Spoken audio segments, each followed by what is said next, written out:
heels. Man, please. I retired from those when I hung up my cleats. Why get poked when you can snack your way slim?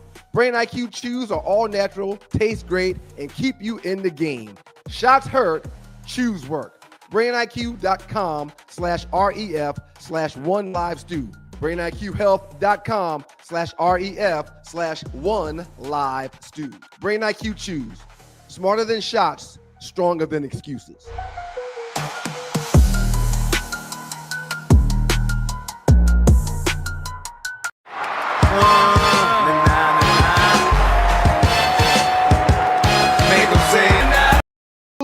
You're in the dog. Mike check. Yeah! That's amazing. 5 minutes ago, it was perfectly fine. We go live and then gremlins. It's amazing. I noticed when the music changed in my ears, I thought it was because the video was being played, but clearly it was something on my end. So I apologize. And if y'all didn't hear me, we've got to thank God every minute of every day. Good morning to the world. Good morning to the world. Good morning to Sigma Dads 9818. Good morning to Shedrick Moore 5184. Good morning to St. Louis Ron. And good morning and an honorable mention to the homie John Dingle. On the heels of y'all coming off of 2025 Tree Weekend. Good morning. Good morning. Good morning. I missed y'all. I missed y'all over the weekend. I saw the pictures and the videos and the tweets and the messages. I talked to a few of you. It looked like a stupendous time. But again, as I get older in life and I grow and I learn and I evolve and I elevate as a person, I don't need to share space with Hagatha. No one's going to enjoy that. And if she plans on being there, it's best for me not to be there. It's okay. It's okay. It looked like a great weekend, though. It was a phenomenal weekend. I hung out with the Stewies. Well, let's back up a little bit. If you're new to the show, this past weekend, what we call our P1s, our loyal listeners, a lot of them showed up in Atlanta. Tree summoned them to come to Atlanta for the Tree Weekend. No, so a lot of them came to Atlanta. We had been doing something called the Doug Stewart Show Weekend for like 3 And because you decided not to do that this year, Tree decided that she would have her own weekend, and it looked like it was amazing. What's wrong with you, man? What? Shouts out to everybody that came to town this weekend to celebrate this phenomenon we know as the 2 Live Stews for us. They came and celebrated us, man. It was like a yearly tradition. Yeah, that's great, Tree. Put that back up. It's like a yearly tradition. If you're just listening to the show, you need to go watch the show at 2livestewsyoutube.com so you can see the whole, everything that we're explaining. But these are actual, I kind of dug these up. These are the actual show profile pic or meme of the different shows that we had on the network for like 3-4 years, man. Shouts out to everybody that ever had a show on the network that promoted the Stews, promoted the network, promoted the Stewies, the dogs, the poodles, whatever titles you want to give them. They came to town this weekend just to say thank you for us putting on this fine radio, internet, web, TV product, radio product. Thank you. Yes. Thank you. Apparently, Rel is still someplace in the city. He's having trouble getting out. His flight getting out. Apparently, Rel, who's supposed to be at work in 53 minutes, is still in Atlanta. That man took off today, man. Stop that. Okay. All right. Stop that. All right. Shouts out Carrie Portis. I'm glad y'all had a great time. We did, folks. We did. Yeah. Glad y'all had a great time. Let me show y'all what I was doing all weekend. Come here, baby. Tell everybody good morning. Good morning. Morgie! Uncle Doug! Uncle Doug! Do you know where the gloves are that you get? I'm not sure, baby. I'm sorry. I got to do this program. I'm sorry. Look in the car. Sorry about that, y'all. But that's one of the things I was doing this past weekend. Let me just start with this here real brief, and I won't take a lot of time. It was homecoming for the Brookstone School this weekend as well. Here's a picture of what's the Brookstone School? The school that our children go to, the school that my wife is a principal of. This is Mason and his crew right here. Mason picked his own outfit. Mason is your younger son. Yes, he's the 9th grader. Here's Miles and his crew. Miles picked his own outfit. They were going to the homecoming dance. This is Saturday. All right. I don't know if y'all are ready for all this cuteness, but this is Morgan and her crew. Wow, boots on the ground. Boots on the ground. Yeah. That's my little mama on the far left over there. They had their boots on the ground. I downloaded some other pictures that didn't load, and that's a great reminder to me to load that top 5. But soccer in Kennesaw, soccer in Mableton, boots on the ground ball for Morgan, homecoming for Miles and Mason, homecoming game. They won on Friday. Homecoming court was a very big deal. We had to go support Amaya. I had a busy weekend being a father to these kids and making sure that y'all enjoyed y'all weekend by me staying away from trees. It was a great weekend. First baller out to the South Carolina State Bulldogs. Y'all gonna stop scheduling us for homecoming. We are the homecoming kings. We have won 3 homecomings this year, not just ours. As we put foot and ass to the Norfolk State Spartans, Michael Vick and crew, he gonna have to fire somebody to keep his damn job. They're already talking about getting rid of him, man. No, he's safe. No, Ninjas, I'm telling you, Ninjas already talking about Vic. They've won 1 game, I think, this year. And the nerve of them, and I know Vic had nothing to do with this, the nerve of that institution to schedule South Carolina State, who we won the conference, I don't know, 20, 30 times, schedule us for homecoming. We beat them for their homecoming this weekend. We beat North Carolina A&T, and we won our homecoming. We've won 3 homecomings this year. Do you remember the scores at all? No. We blew out Norfolk. You just saw the score on that. You didn't see the meme just now? Like 50-20, 56-20. We beat A&T handily. Okay. And the third one? We destroyed, I think we played Savannah State for homecoming, and that's not even competitive. It was 50-something. Yeah. So y'all didn't just win homecomings. Y'all put the smack down on these fools that had the testicles to invite y'all to come down there for homecoming. Yes! Now, Savannah State was our homecoming, but in effect, we have won 3 homecoming games this year. That's right. How dare they? So shouts out to the South Carolina State Bulldogs, coaching staff, Coach Berry, doing the damn thing 2 years in a row. It's going to be a battle to the end for the Celebration Bowl between us. Deshaun Jackson got his Delaware State team playing great right now. North Carolina Central is balling as well also. What are you looking at, sir? What's going on? I'm about to pull up something to give my team a quick shout out because we got a lot to get into. We got to lay the show out. Shouts out and a ball award to the great Georgia Tech Yellow Jackets. 8-0, baby. 8-0. Coming off of a smackdown over Syracuse, the Syracuse Orange that came to ATL this weekend for our homecoming. A score not worthy of being talked about, but we're like 8-0 for the first time since 60-something, man. Wow. Even the 90 season when y'all won the national championship, y'all weren't 8-0? We had 1 tie, remember? Already in that, by that time. Okay. It would. I thought the same thing. I didn't do the work or the research. So clearly, because it's being said so much, it has to be that. But yeah, man, we're 8-0 for the first time in 50, 60 years. Yeah, so in 90, y'all had the tie with Colorado. Tree says 1966 was the last time we were 8-0. Wow, yeah. Tech looked good, man. Yeah, Tech we're playing good football. I want to talk about that briefly before you get into today's show, and I'm going to need to plug my computer before it dies. Sir, in the past, the last 2 decades, No, hold on, stop. I think plugging your computer up takes precedence over anything you're going to say right now. Please go do that. Please go do that. In the past, even back in the day when I was there, prior to Bobby Ross leaving, when they hired Bill Lewis, which was a terrible mistake.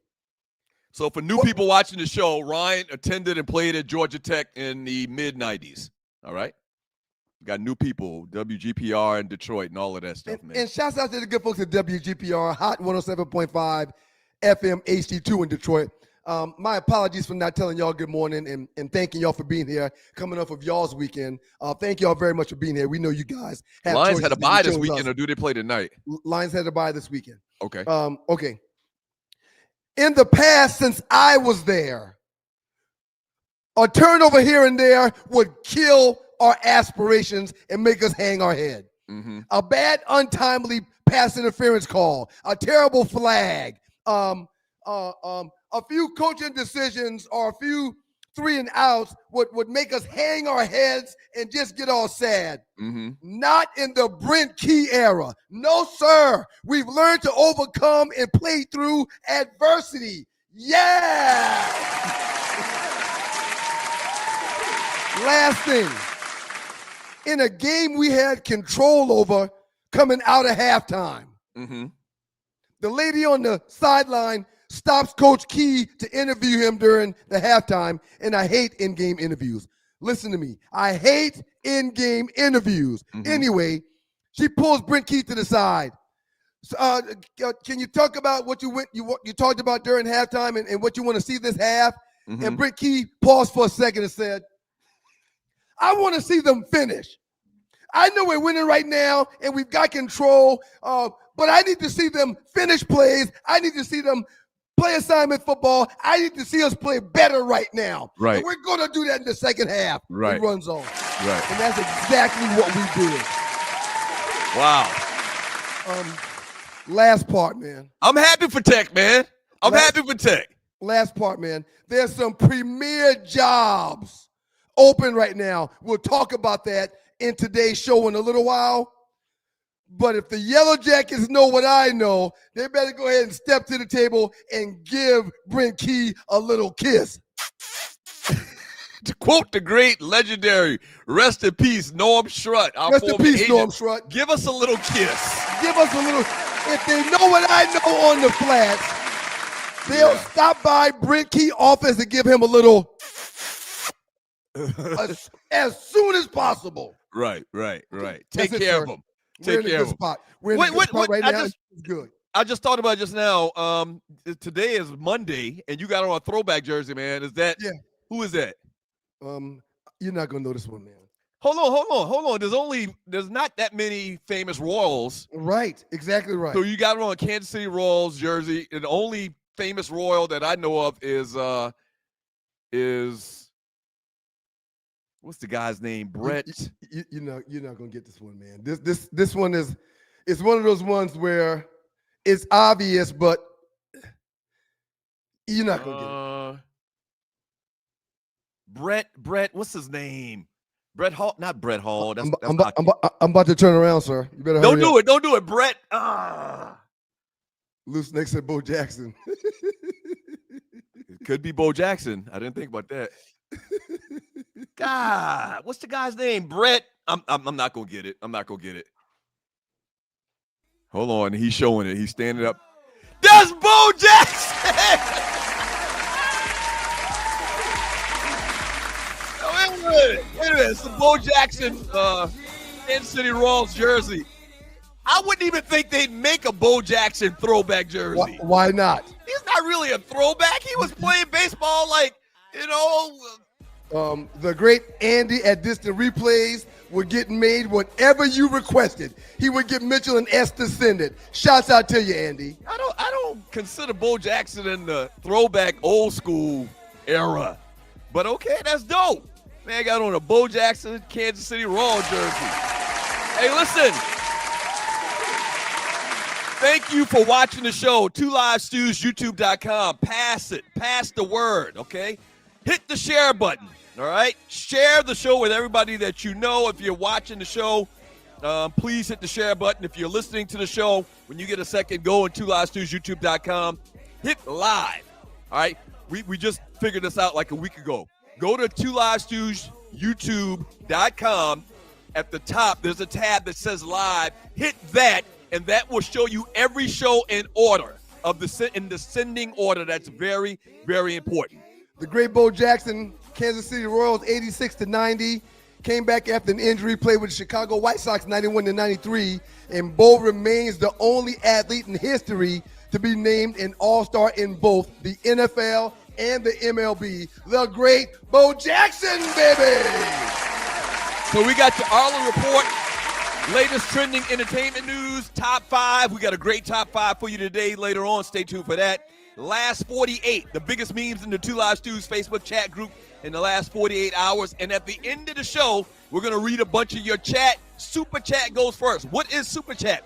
Super Chat is where you can donate to the show. Post your comment about anything in the world, and we will read it at the end of today's show. How can you donate to the show? Look to the bottom of the chat to the right. Click on the little dollar symbol. When you click on the dollar symbol, you can donate to the show. And if you're watching the replay of the show, same thing. Look to the bottom of the chat to the right, and there's a heart symbol. Click on that, and you can donate as well. Please, please, please pass the word about the show. When we get back, man, we're going to talk about the Atlanta Falcons, baby. You're going to talk about it. I'm not wasting my time. I'm not even wasting my time. We got to talk about the Falcons. No, We're sir. based in Atlanta. If you're new to the show, we got to Y'all keep it locked to your boys. Shouts out to the good folks at WGPR Hot 107.5 FM HD2 in Detroit. Up next, a little Falcon talk. And they funky ass. Yeah, funky Falcons. Listen, I played in the NFL. I've taken enough shots to last a lifetime. And let me tell you this. Taking a shot just to lose weight, that's not a smart play. That's why I roll with Brain IQ. The all-natural weight chews cut cravings, boost metabolism, and sharpen focus. No needles, no chemicals, no crash. Just results you can chew on. And Brain IQ is not just about weight chews. They've got a full lineup of all-natural products to keep your mind sharp, your body fueled, and your health on point. Skip the needles, choose natural. Order now. BrainIQHealth.com/REF/1LiveStew. Brain IQ Chews. Smart, natural, built for results.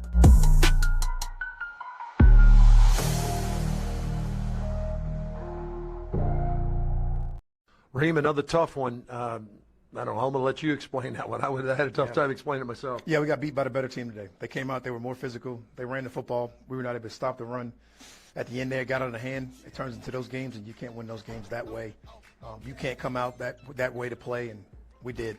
And this game, like I told you, man, you get humbled quickly in this game, and that was one of those days. The physicality of the game, it's back-to-back weeks, or I know that's something you've wanted. Is that something you can change from a physicality standpoint to make sure you win the line of scrimmage? You certainly can. You got to go out and make a decision, and we did not make a decision today, and we got to change that next week. All right, when you begin to think about all the things that are going to be, now it's a circle the wagons moment, because everybody's going to tell you how bad you guys are and how people should lose their jobs and all that kind of stuff. How do you handle that situation? You can't ride the emotional roller coaster. You got to go out and make great decisions. You got to go out and get better. You got to get these guys better. We're going to get ready to play a tough team next week. I don't even know if you had enough to be able to even evaluate how Kirk played for you today. You just didn't have the football very much. You know, we got to go out and play better. We got to find ways to get the ball back. We got to find ways to move the ball. We got to find ways to convert on third down, to keep the ball. We got to find ways to stop them on third down. None of those things happened today. Awful day, tough day. Well, a conversation, your quarterback didn't play. You had your best receiver out in Drake London. Divine Diablo didn't play, and it all seemed like that all affected you. Do you feel like that was part of the mix? Yeah, nobody cares. Okay. You know, that's never a part of it. You got to go out there, next man up mentality, and try to go out there and get a win. Thanks for your time. Thank you. Why is Raheem Morris still cutting his own hair and doing his own lineups? It's your boys, the Two Live Stews, Doug Stewart, Ryan Stewart. Two Live Stews Experience. He's Doug, I'm Ryan.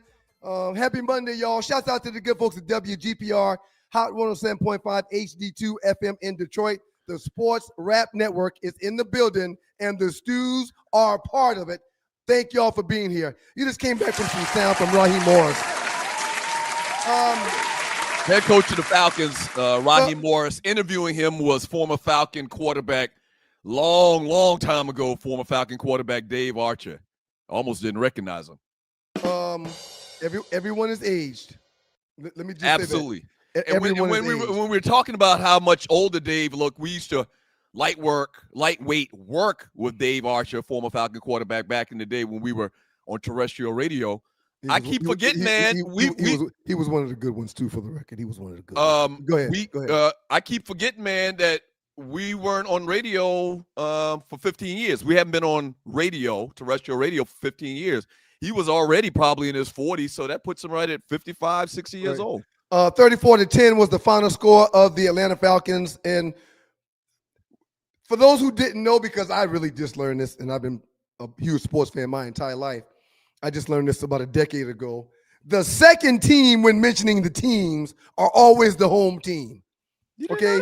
And I learned it a decade ago, sir. And I think you may have been the one that told me that. Anyway, final score, Dolphins 34, Falcons 10. Yeah. I'm disappointed that Bijan Robinson nor Algier was given a chance to have 15 to 20 carries. I'm disappointed in that. Stop right there. Okay? Stop right there. Remember what you're going to say. I'll stop. How is it possible that the best player on the team, we've established that, they forgot that fact the last couple of years, but this year, I think they realized, based on what they did in a couple games, that Bijan Robinson is the best player on the team. How can Bijan Robinson in an NFL game have only 9 freaking carries? Hold on. The last 3 weeks, the talk has been not the best player on the Falcons team, one of the best players in the National Football League. Right. 9 carries. 9 carries. Okay. It blows my mind that Bijan Robinson gets 9 carries. It blows my mind that Tyler Algier gets 4 carries. It blows my mind that Michael Penix Jr. was out and Kirk Cousins was put in, and these people are trying to defend Kirk Cousins, talking about how he didn't have London, talking about how he didn't know he was going to have to play, talking about how he didn't do that bad being 21 for 31, 173 yards. He didn't throw any interceptions. It blows my mind how them people are trying to sell us on Kirk Cousins. Right. Kirk Cousins is ass. He's wipe it with tissue. Now, wipe it with tissue. Kirk Cousins has been, I would say, above average throughout his career. But that game yesterday, it looked like he's aged a lot in the last. Check down Charlie. Don't call him Kurt no more. Don't call him Kirk Cousins no more. Call him check down Charlie. So listen, man. I'd hate to see a black man lose his job, and that's obvious. Raheem Morris got to do a couple of things if he wants to be the head coach by this time tomorrow. Yeah. Number one, he has to fire both coordinators. Zach Robinson, offensive coordinator, and Jeff Ulbrich, the defense coordinators. If Raheem Morris wants to keep his job, because here's the thing, you can't beat Buffalo and Minnesota and then get blown out by Carolina and by Miami. At the time the Falcons got blown out by both these teams, Carolina and Miami, they were regarded as the worst teams in the league. As bad teams. At the times that Carolina beat the Falcons, Carolina was regarded at that time, probably by most football fans, as the worst team in the league. Same thing with the Miami Dolphins. Right. When we played them yesterday, they were probably regarded by most football fans as the worst team in the league. Raheem Morris doesn't call plays.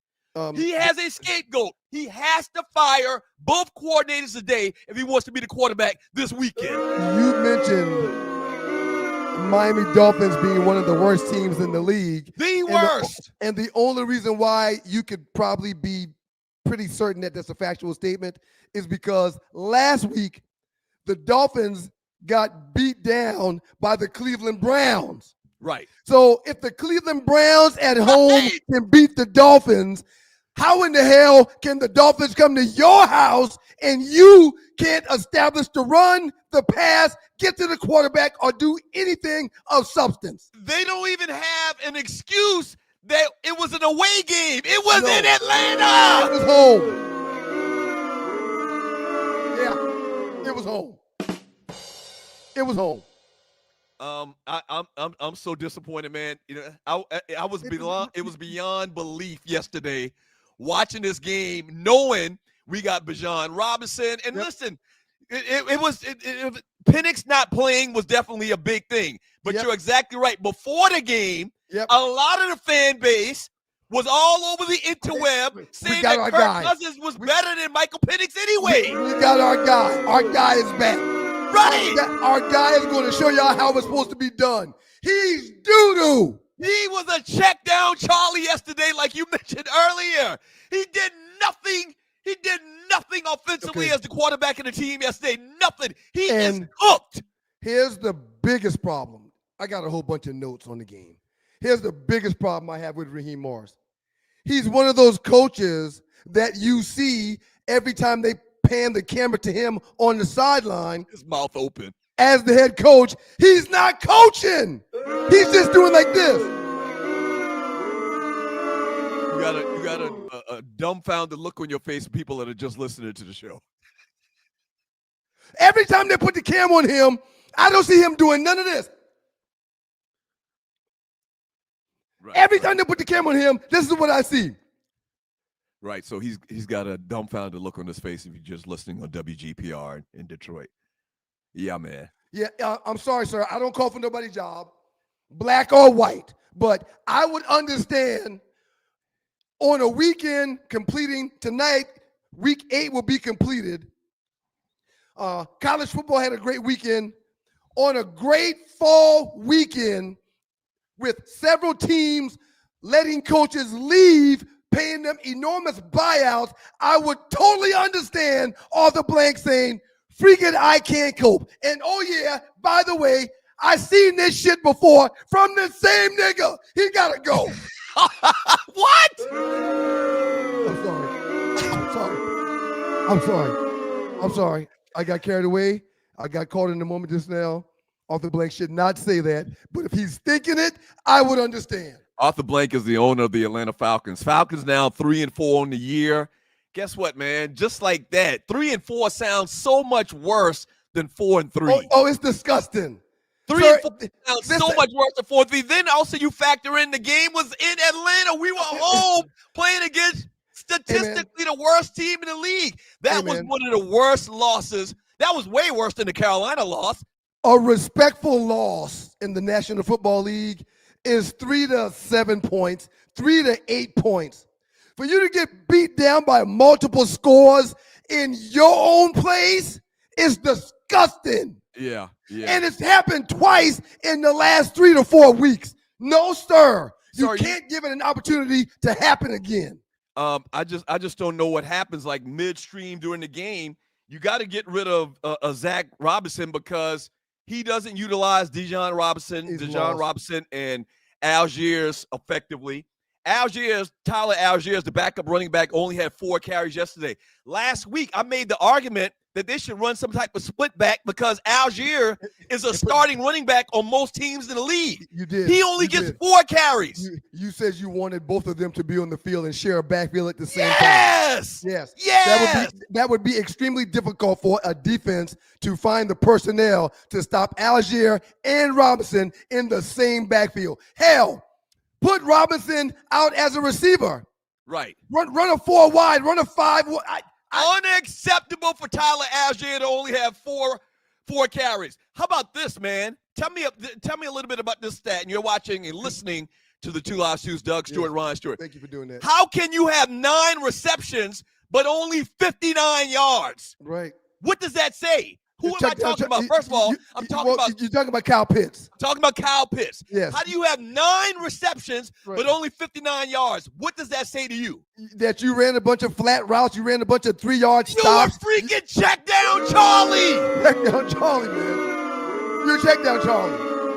Your offensive game plan, your quarterback, the throws that he was comfortable with making were little 5-yard patterns. Yep. There were little comebacks. There were little button hooks. They were backside of the backfield. They were just short little. Check down, sir. They were check down, sir.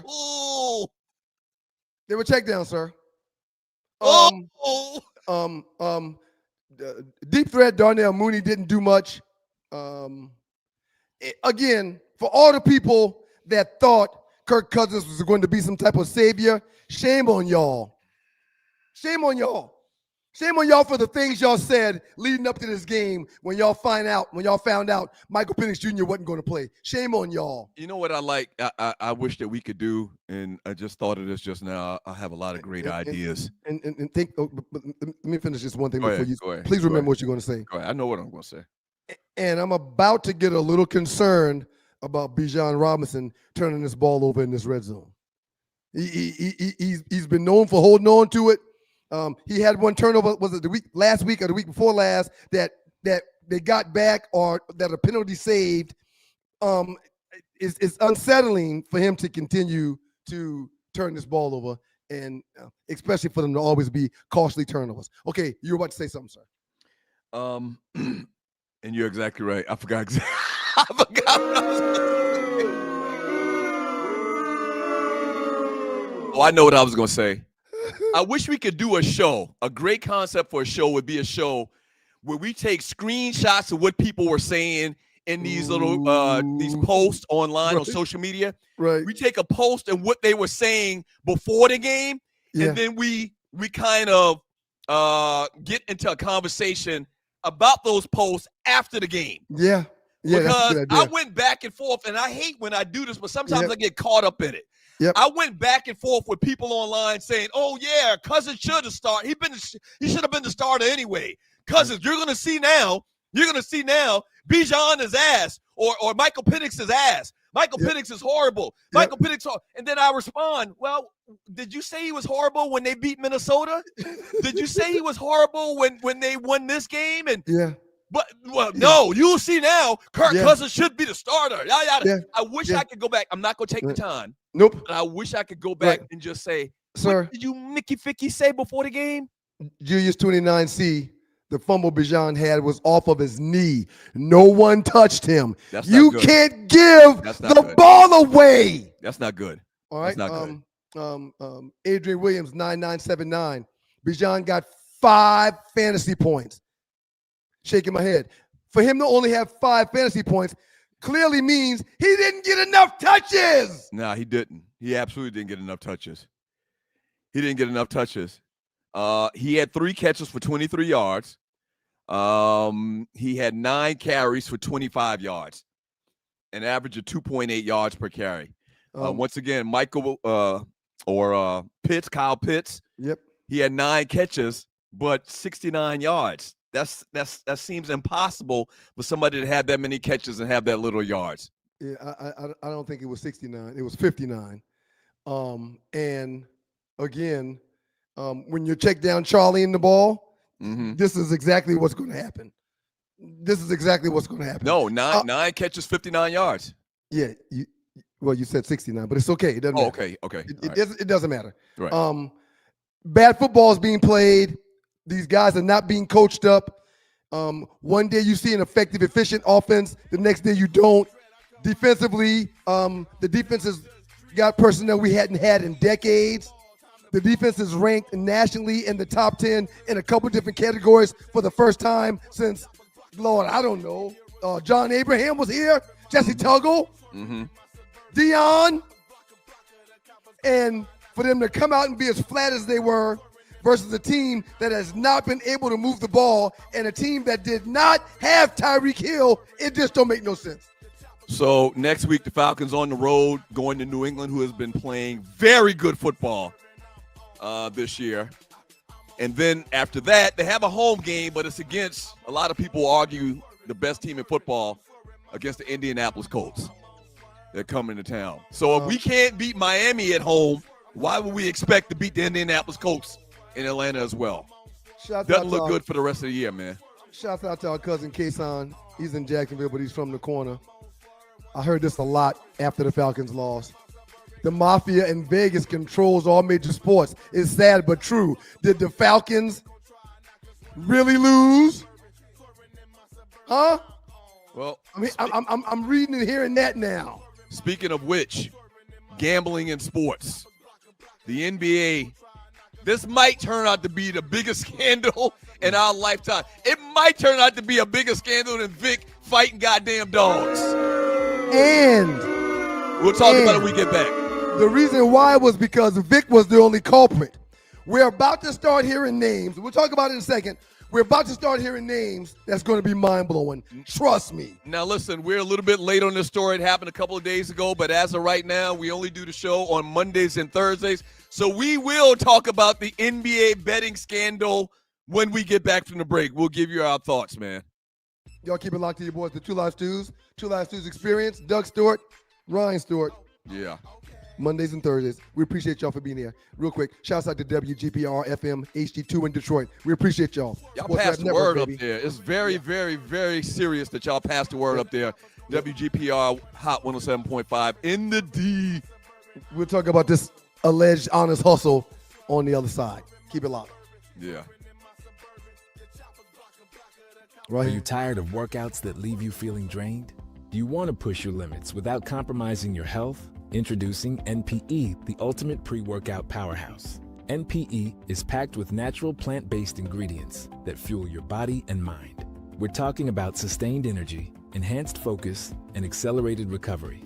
All this while giving your immune system a powerful boost. But NPE doesn't stop there. It also stimulates circulation, enhancing blood flow throughout your body. And it doesn't just improve your workout performance, it also boosts fertility and sexual drive in both men and women. Whether you're a seasoned athlete or just starting your fitness journey, NPE is here to help you reach new heights. Don't settle for sluggish workouts. Unleash your inner athlete with NPE. That's natural performance energy. This is not your ordinary pre-workout supplement. Our clients will tell you NPE also stands for natural power, peak performance. Every workout. It's your boys, the Two Live Stews, Doug Stewart, Ryan Stewart, to make up of those stews, and this is your Two Live Stews Experience. Good morning, y'all. Shouts out to the good folks at WGPR, Hot 107.5 FM HD2 in Detroit. The Sports Rap Network is in the building, and the Stews are proud to be down with the movement. Let's go. Yep. Welcome back to the show. Thank you so much for joining your boys. The news broke. When did the news break on this? Probably Thursday afternoon or Friday afternoon that Chauncey Billups was arrested for illegal gambling and being part of a gambling / poker ring. Okay. Also, Scary Terry. All right. Terry Rozier, point guard for the Miami Heat, was also investigated and arrested, had been investigated and arrested for fixing games in effect. Now, he has been being investigated for the last 2-3 years, and the NBA has not to date found anything on him until the FBI came in this thing. Right. The scheme involved individuals using non-public information about players' injuries, lineups, and even teams tanking plans to place fraudulent bets. We talked about this, or have been talking about this, in regards to the college players. Right. And I keep making this point about college players are going to have roommates that get drafted into the NFL or NBA or whatever. They're going to be able to talk to them on a personal level because they were roommates and say, how's so-and-so health today? Is anybody, in jeopardy of not playing because they have an injury that the press doesn't know about, or does the sports betting world don't know about? And they could be told that information and have an advantage in making a bet. Kind of the same thing with this, except for it's all about the injury report and guys playing and not playing. I don't even know where to start with the information. Let me just say this. And I have an idea of what you're going to say when I say this. And if you need to jump in and correct me, please do. Okay. Terry Rozier and Chauncey Billups are a part of the same crime families network, but they have done two separate crimes. Allegedly, Chauncey was not doing what Rozier did. Chauncey was not using his head coaching position to try to lose games or try to manipulate the outcome of games. No, all Chauncey is being accused of is being a face for a game, really to give the poker game respectability. Okay, so you got these other guys coming in to play poker, and they see Chauncey Billups, which, by the way, it makes sense that the mafia would want to use somebody like that Because he has the most pristine, most respected. Hold up, man. You play poker when you go to Vegas. You play poker when you go to casinos. Yes. You do that. So if you can sit down at a table with me, Rel, Jersey Vern, and St. Louis Ron, are you going to choose that table? Or are you going to play at the table where Chauncey Billups is there, Kevin Garnett is there? What table you going to choose? Right, because you feel like these guys are super respected. You feel like if you sit to a table with these guys, you're not going to get cheated because these guys, Chauncey Billups is probably one of the most respected players in NBA history. Hey, man, he's got a NBA ring, and he is in the he is in the Basketball Hall of Fame. Right. The National Basketball Hall of Fame. Right. Yeah, I want to play poker with him. And not only that, he's got paper. So I'm not sitting down to play for $1 per hand with Vern. Right. I want to play with Chauncey. Right. He's probably going to be playing for $500 a hand. No, but listen. I want you to understand something. Maybe you do understand it, and you're just not saying it correctly. The purpose of Chauncey Billups is to give credibility to the game.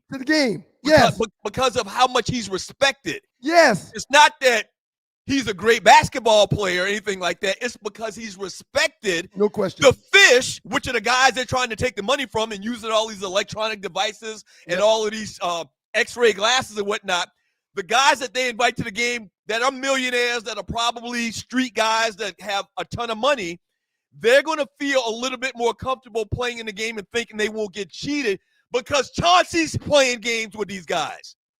That's the big thing. It's not that Chauncey's a great player. It's that Chauncey is respected. I would never be cheated by Chauncey Billups. Right.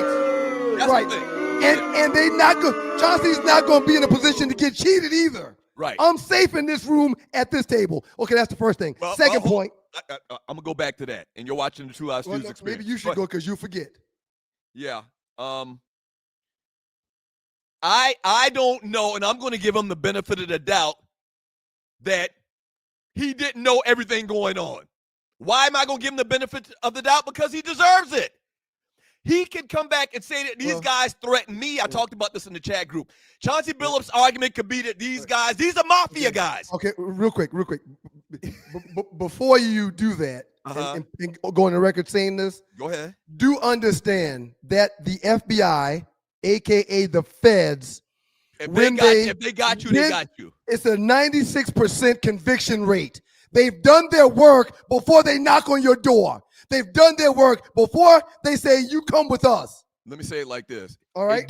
First, before I go into what I'm going to say, let me say this. It don't look good for the home team. Okay. All right. Listen, innocent till proven guilty, yes. I'm not going to believe them people until I hear from him on the stand. Yes, I understand. But them feds case is already pretty much solved when they do the perp walk.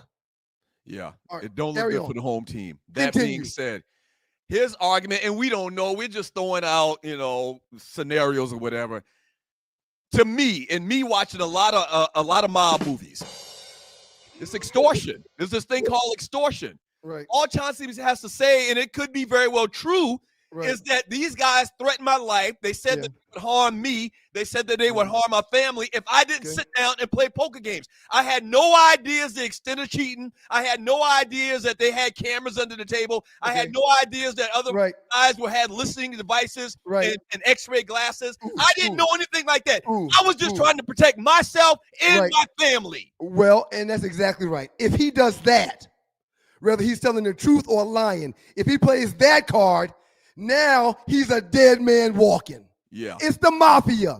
It's not Vern. It's LSU Harris. It's the mafia. He's in what you call a rock and a hard place. Right. If that's the case. So even if he's telling the truth and they did force him, if he tells and snitches, he dies. Yeah.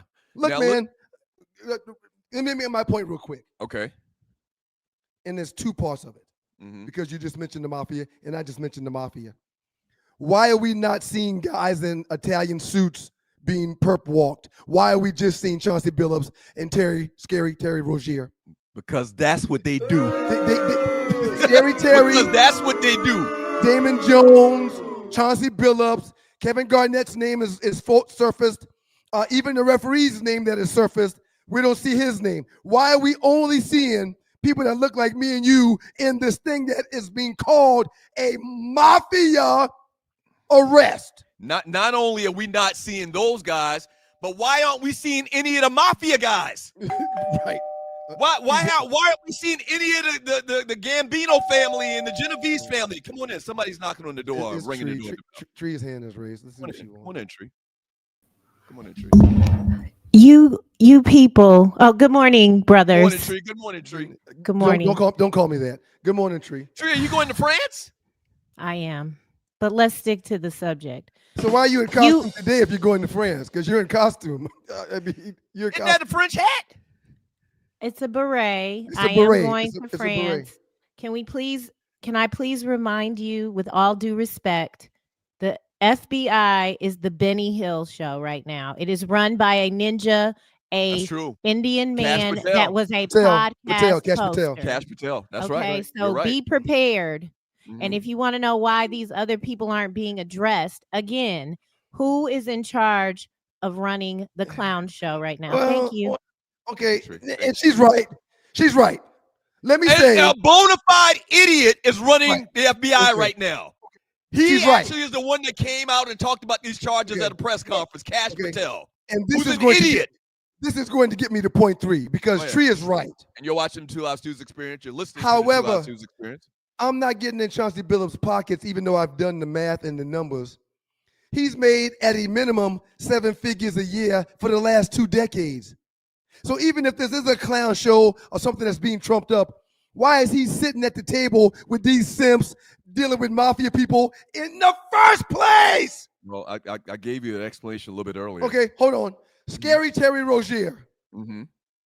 was finishing up a 4-year, $96 million contract. Mhm. Why is he throwing games and being paid $200 cash in a weekend after doing so? You know what? If the case on him is proven true, then only way you can explain what he's doing is some ninja shit. Oh my gosh. That's the only explanation for that. If this man has made $96 million in how many years? You said how many? 4 years. In the last this is- 4 years, This is not his first contract. This is his 3rd or 4th contract. and he's given insider information in effect. It's like insider trading, but it's with sports. And they He's said giving that him- somebody brought $200,000 cash to his house after he threw this game. Have you seen the videos? Yeah, he These clearly threw the videos- game.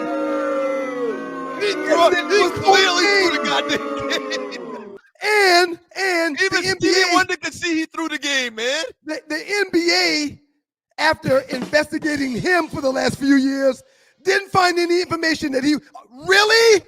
Well, but the NBA doesn't, and I saw one of the guys on the news, on national news say this, and you're watching 2 Live News Experience. The NBA doesn't have all of the procedures and all of the devices in place to Man, invest. stop They it. can't- Hold on, no, Stop it. listen. The NBA can't wiretap his phone like the FBI can.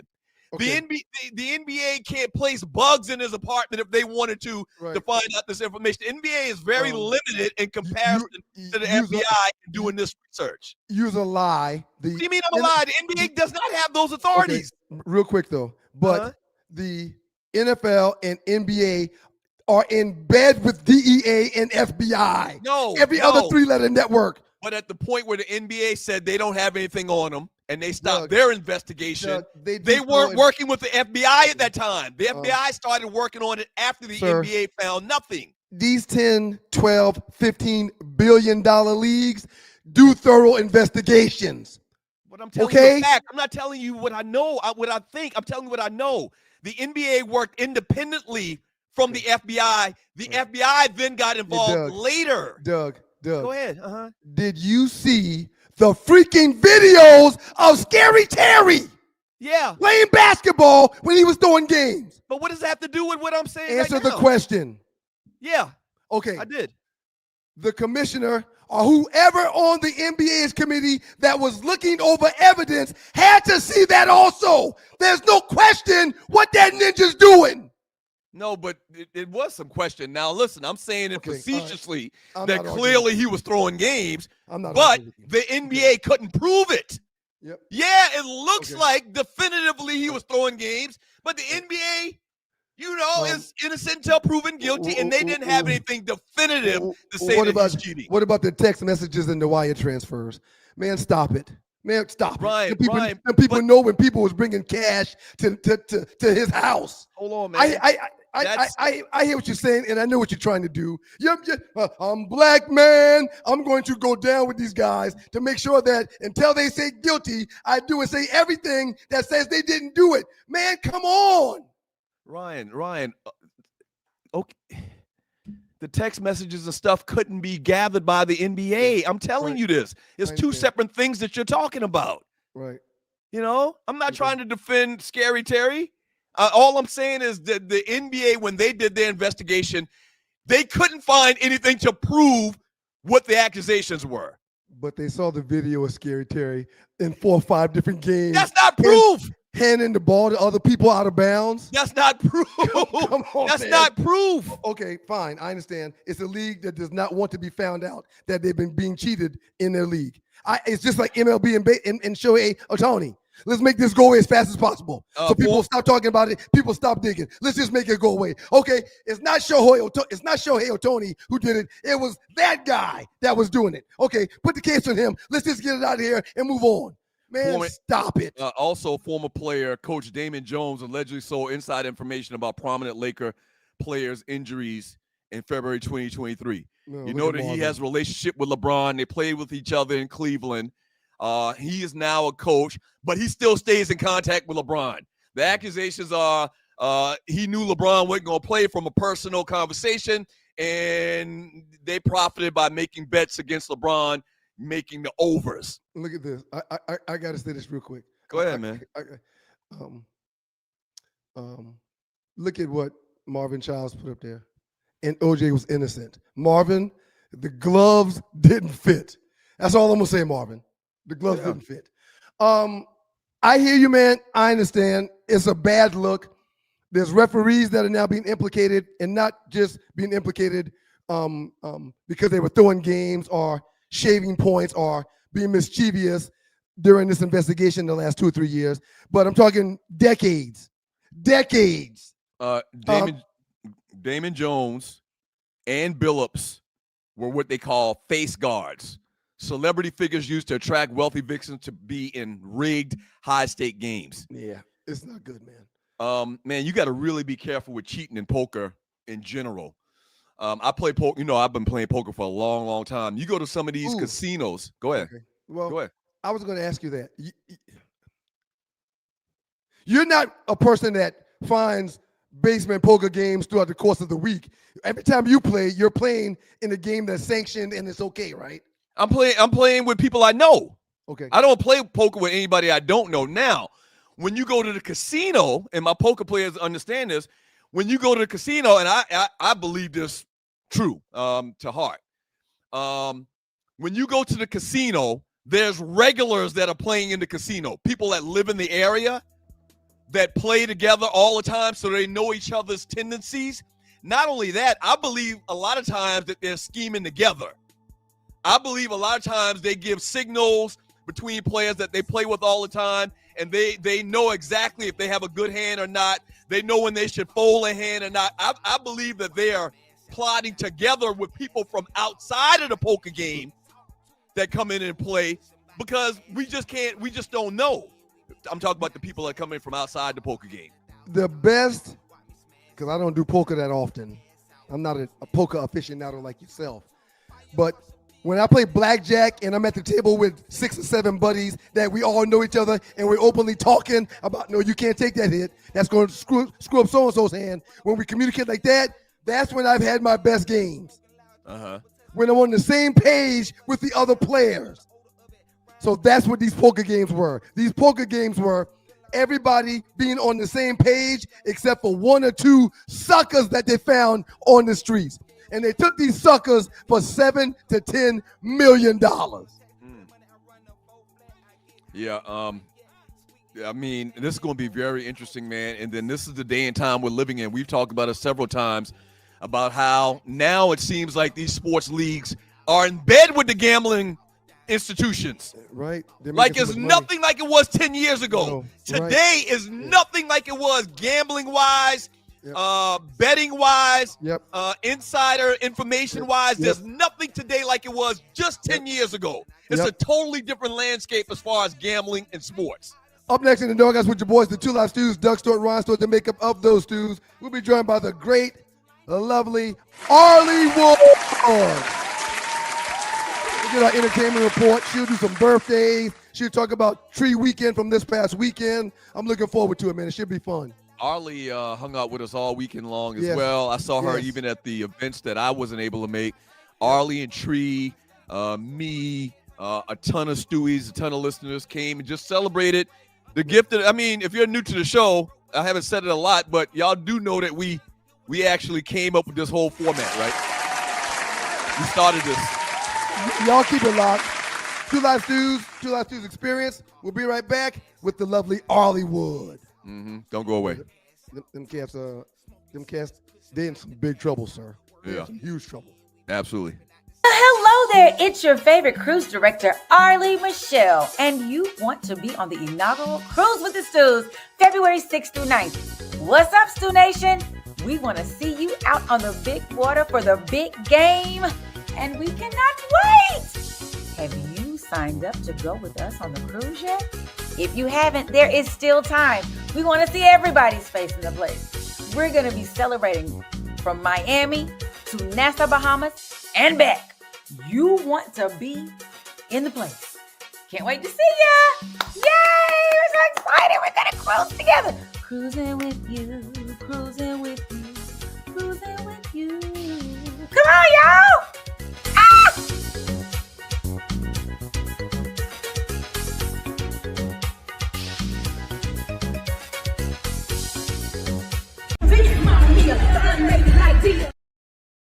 Y'all want to know all the people can't sing? Yeah. But I'm a fan of them. Mary J. Blige can't sing. Keisha Cole can't sing. Patty can't sing. Keith Sweat can't sing. Keisha Cole can't sing? Keisha Cole cannot sing. Alicia Keys cannot sing. Pitch tone deaf. It's your boys, the Two Live Stews, Doug Stewart, Ryan Stewart, the makeup of those stews.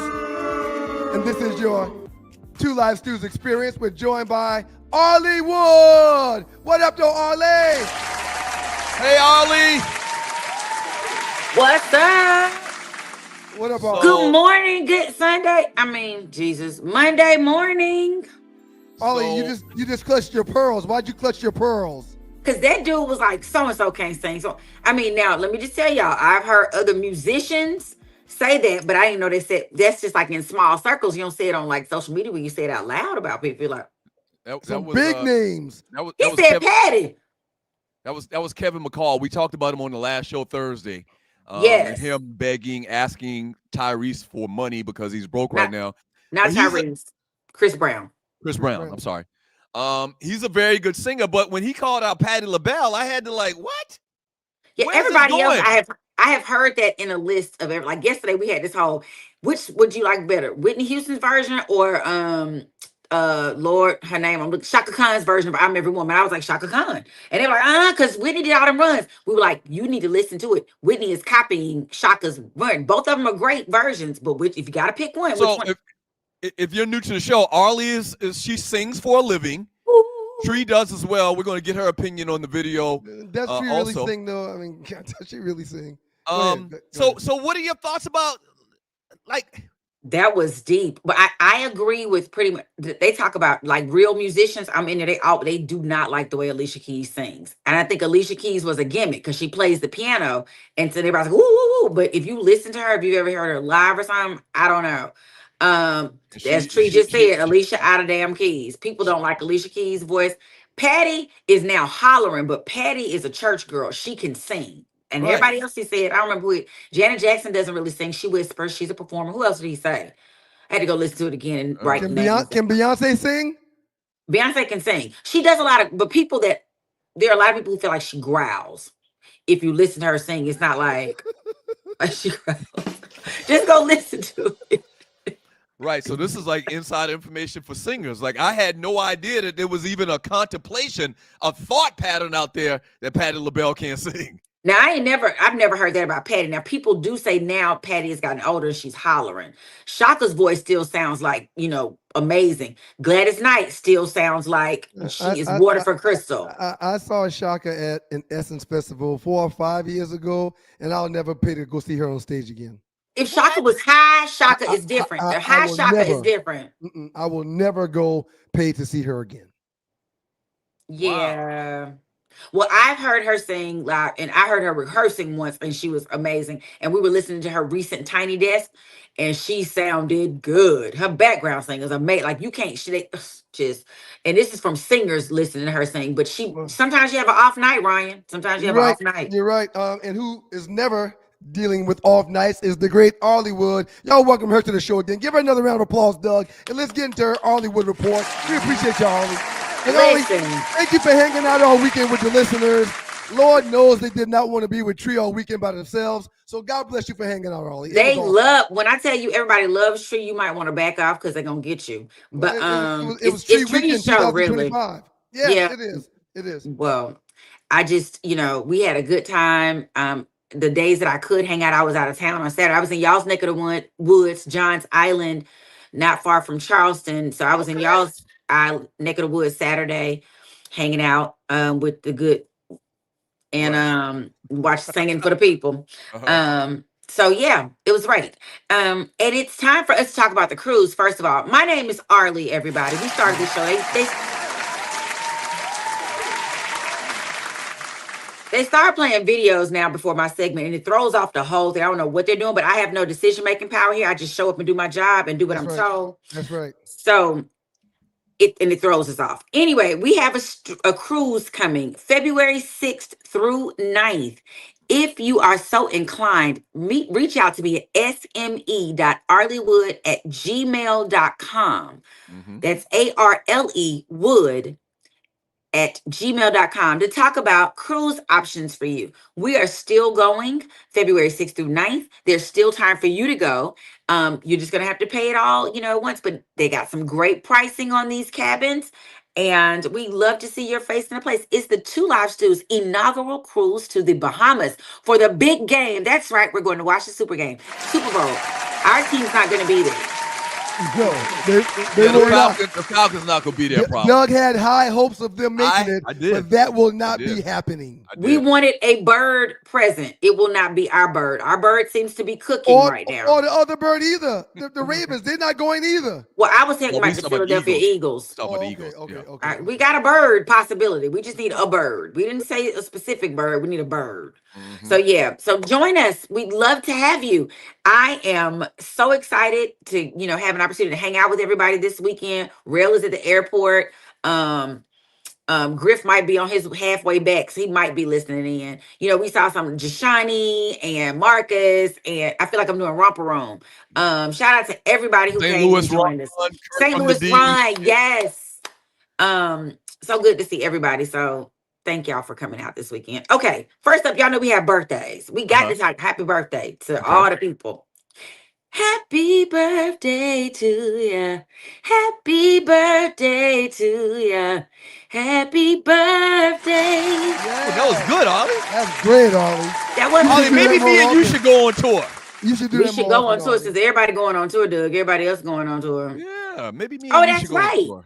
Happy birthday, Mitchell. So one of Benjamin Elijah Mays High School's finest was having his birthday party when we stopped by J.R. Crickett's. J.R. Crickett's was lit on Friday night, baby. You couldn't find a place to park. It was nothing. It was great. Saw a lot of my Mays High, because it's in that area, Mays High brethren. Yeah. Shout out to those who graduated from Benjamin Elijah Mays, Douglas, Thurl, any of those schools. Anyway, actress, model, spokesperson, beauty, Jane Kennedy is 74 today, and she still look good. Ooh, happy birthday, Jane Kennedy. Jane Kennedy, good day. Love Jane Kennedy. Standard for women reporting in sports. Yes. Yes. Actress Samantha Logan is 29. She's best known for All American. Her role as Olivia Baker, the daughter of Taye Diggs. Cleveland Cavalier Lonzo Ball is 28. His daddy's birthday was just the other day. Happy birthday, Lonzo. Happy birthday, Lonzo. And so over the weekend, we missed reality star Phaedra Parks, James Pickens, who plays Dr. Weber on Grey's Anatomy, former NBA player Monte Ellis, Lil Wayne's former wife, and rapper Schoolboy Q. So they all had birthdays yesterday, which was Sunday. Happy birthday to the people. And anybody in Stu Nation that we missed, happy birthday to you. We're coming up on Halloween, so y'all can't wait to see all the costumes, be creative and stuff. It's going to be fun. Shout out to my man Dre B00, I believe, or Dre Boo. There you go. Jane Kennedy is 74. He asked the question, how old is Jane Kennedy again? 74. Yep. She is 74 years old. Okay, and fine. So y'all, and I'm tired this morning because I missed Versus in real time and everybody was talking so much about it. I had to go back and watch Versus last night. So at 3 o'clock in the morning, I'm here saying, nah. Who watched Versus? I did not see it. I missed it. I'm going to watch it because everybody's talking about it. Go ahead. I saw parts of it, not the whole thing. Let me tell you, the Versus itself was great. However, the crowd, they were like, Vegas was not the spot for it because them people out in Vegas is West Coast lovers. They don't really fooling with the South like that. That's the South. I didn't even think about that. They should have had it in the South at the minimum in the South, but they should have had it in New Orleans. They said New Orleans would have been a fight. New Orleans would have been a mess because baby, let me tell you, your boy, he stayed on one. Tony Braxton's husband, whose name has just stayed on one. Birdman, yes. Birdman went in when they gave him the mic. Every time they gave him the mic, he got your dig, your so-and-so, Turk, fuck, blah, blah. I mean, he cussing, he going off. They cut the mic, they snatched the mic. They be like, chill out. He goes in. Of course, then he sees him on his FaceTime with Tony Braxton with her cutes. Oh my gosh, she looks so good.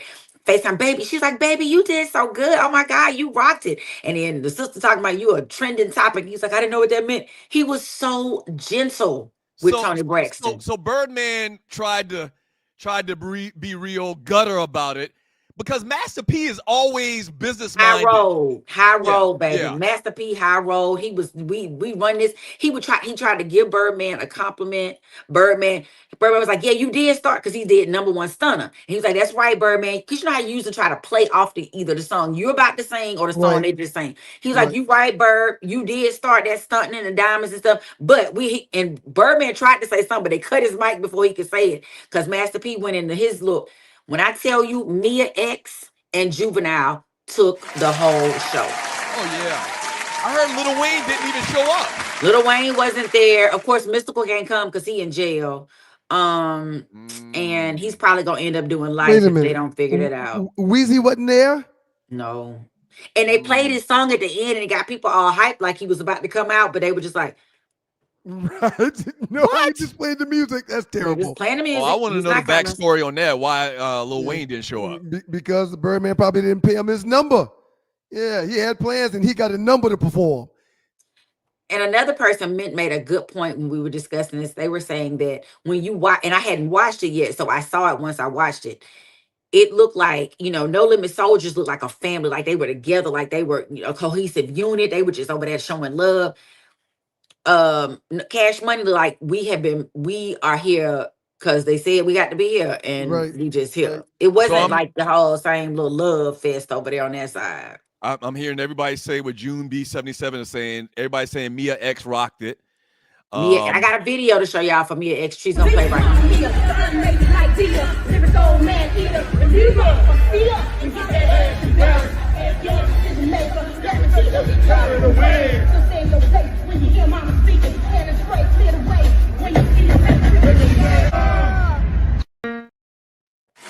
They said Mia X, every time she stepped to the stage, she didn't get her credit. Somebody else in one of those like on Essence or on the Versus page, they said, they never did push her hard enough. In New Orleans, they loved Mia X in New Orleans and that Louisiana area. I don't know if she got the national recognition she deserved. Her flows are ridiculous. Hey, Tree, we have a meme. I want to talk about something about her appearance too. If we can get that meme up of Mia X when you get a second, Tree. Go ahead, Arley. I'm sorry. I think Silk the Shocker. Somebody asked how was Silk the Shocker, and Silk the Shocker he wasn't on top of his rap. Like, you know how when you do a rap concert, they play you under your live just to make it full, and you got like a little hype person singing parts with you. He was off on his little parts. So I don't know, but Silk the Shocker has historically been rapping off beat.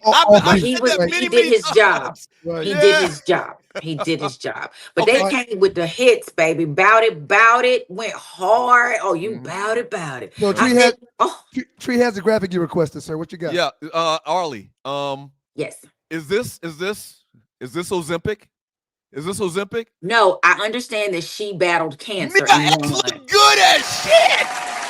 Not that she wouldn't do back in the day, but Mia X now look way better than Mia X 20 years ago. Well, don't you like him a little big-boned, man? I mean, big-boned is fine, but this picture, this Mia X, and I've seen pictures of the videos with her entire body, she's lost a lot of weight, a lot of little baby weight, and I mean, whoever's doing her makeup, they're doing a great job. She doesn't look like the type that would take that GLP-1 shot. She's probably taking the GLP-1 weight chews from the good folks from. I just told y'all it's been said that she's battling and won against cancer, so perhaps she lost weight during that. Oh man, I didn't know that. That. That's what I read that somewhere, but I need to verify it. But that was what I read. I need to get two sources. You know, everything is AI. You can't believe what you read. Right. But the show was amazing. I watched it. You can go to your Apple Music app and watch it, or Apple TV to go watch it. Juvenile, they did it all night. So it was great. And it was a weekend of music because here in Atlanta, we had one music fest and the reunion of the Dungeon family. So all of them came out there except for, of course, Dre did not come. He is also not going to be showing up for the Hall of Fame. He said he just ain't doing it. So they had performance. Wait. 3 Stacks didn't show up? 3 Stacks didn't show up. No. What's going on with 3 Stacks? 3 Stacks said he over it. He gonna just sit at the house and collect money. I guess. I don't know. I've seen him out. You know, he came. We had the picture of him with the piano on his back. Doug didn't realize it was a piano. Right. He thought it was a trash bag on his back for the Met Ball. So that's the last time we've really seen him out. He's over it. He said a friend that one of my friends plays is the sound for that Spuddy on the Doublelicious and all of their horns. He said, you know, Dre was just like, I don't want to sing. You know what? Hey, y'all again, he'll be all right. You know what, man? And you're listening to the Two Live Shoes Experience. I almost feel like that 3 Stacks is taking money out of Big Boy's pocket. Big Boy still rocking all his festival team now. But are they getting the same? Are they getting the same? Is Big Boy getting the same gigs, i.e., the same money, without Dre? He works when he wants to, man. Yes. When I say yes, I mean it. You don't think that he'd be making more money if it was Outkast as opposed to just him by himself? I don't know how much he's making, but I'm certain that he's fine doing what he does, how he does it. And he goes with Killer Mike. He goes with Sleepy Brown. They got a whole crew that still go out and want to be seen, even though Dre is not there. And they said he is playing all the festivals now, and those festivals pay big money. So he's not, and Dre wouldn't do those festivals. So he's out there hitting the Coachellas and the Burning Mans. I don't want this to sound wrong. I don't want this to get out and people say, Doug. I know what you're about to say because I say the same thing. I wouldn't want to see Big Boy by himself. I want to see Outkast. I want to see Andre 3 Stacks is an immensely better MC than Big Boy, in my opinion. All right. And I think people come to see Andre more than they do to see Big Boy. No offense. Once again, no offense. I think that Big Boy's pockets are tremendously affected by his bandmate, Andre 3000, coming and performing as well. All I will say is get your hands out them people's pocket, and B, Big Boy ain't hurting at all. He's okay. Let me say this. I got a chance to see Big Boy. So I thought they were going to both be at the Easter. There's a new venue in Atlanta over there in the Midtown. Is it Glenwood area? I ain't going to talk about what happened to me that night. But I went to go see them because my friend plays horns for them. And so I go to the show, Big Boy's show. And I was on the 3000 side of the Outkast. But Big Boy still gives a hell of a show without Andre. He's able to still play the same songs. Yes. So he'll play his verse. Yep. he'll rap his verse. He plays 3000's verse. He got the horns in there. He got the, Sleepy Brown, as Ryan said, come out, Killer Mike. It was a great show. I was in there like, oh shoot. He did Bombs Over Baghdad. He did all of their hits. And Arley, I was about to say, my favorite Outkast song. I agree with you that the more pure lyricist would be Dre 3000, but don't sleep on Big Boy, sir. He got several bars. I like the way you move. Right. Hey, Right. That's his biggest hit. I love Big Boy. I absolutely do. Yeah, and I understand what you're saying. I used to say the same thing. Nobody talks about Dre. Big Boy being top 10 MC of all time. No. Nobody says that. It's always If they Andre do say 3000. that, I want to talk to that person. But 3 Stacks is always talked about as one of the top 10, 15 lyricists of all time. Yep. Yeah, I've heard his remake of Hello by the Isley Brothers with Erykah Badu. Listen to it. It's amazing. So yeah, but I agree with you, Doug, on that end. But I know Big Boy is getting paid. He is getting paid. You got anything on the way out, Arley? I just want to shout out to those at the One Music Fest. They said it was a great night. I heard some footage, or saw some footage of Jasmine Sullivan. That baby can sing, but they think she got a BBL. But I think she just been working out. That's me. You think she was just working out? I think she just been working out because she had gotten a little chunky and she went through the death of her mother and all this stuff. And I think she just went in the gym. That's her way of coming back. But she sounds incredible. Incredible. So they said it was a wonderful weekend of music. Shout out to everybody who had a chance to get out. Stay safe in this rain. And I'll see y'all in the chat. Outstanding job, Arley. We appreciate you. Good job. And thank you for hanging out this weekend with the listeners, Arley. God forbid that it was just Tree. Thank you for coming out and hanging out with them, Arley. Up next in the Doghouse with your boys, the Two Live Stews, Doug Stewart, Ryan Stewart. It's time for a top 5, y'all. It is time for a top 5. That reminds me. Is that me? Was that me, Tree? Or was that Doug? Ooh, that was loud. Y'all keep it locked. Two Live Stews, Doug Stewart, Ryan Stewart. Top 5 up next. Great top 5 coming up next. Check your mic, Doug. Check your mic. Okay. All right. We'll get it. Great job, Arley. Testing. We got it. Hey! You know what it is. It's your girl, Arley Michelle, your favorite cruise director for the Cruise with the Stews. Our first inaugural cruise, as you already know, is February 6th to the 9th. And you've decided to have your face in the place. But guess what? Your face gonna be in a place with no room if you don't. Call me now. Call me 678-632-2005 or email me at sme.arleywood, ARLE @gmail.com. I need information from you. I can't get your stateroom if I don't know your birthday and your address and the person who's sitting in the room with you. Come on now, y'all. Call me now. Call me because I need to talk to you. Call me or email me. Either one works. I just need to talk. Come on.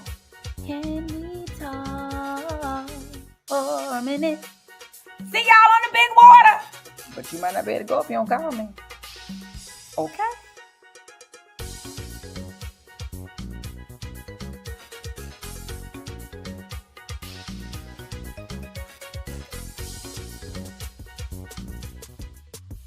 It's your boys, the Two Live Stews. Doug Stewart, Ryan Stewart, the makeup of those stews.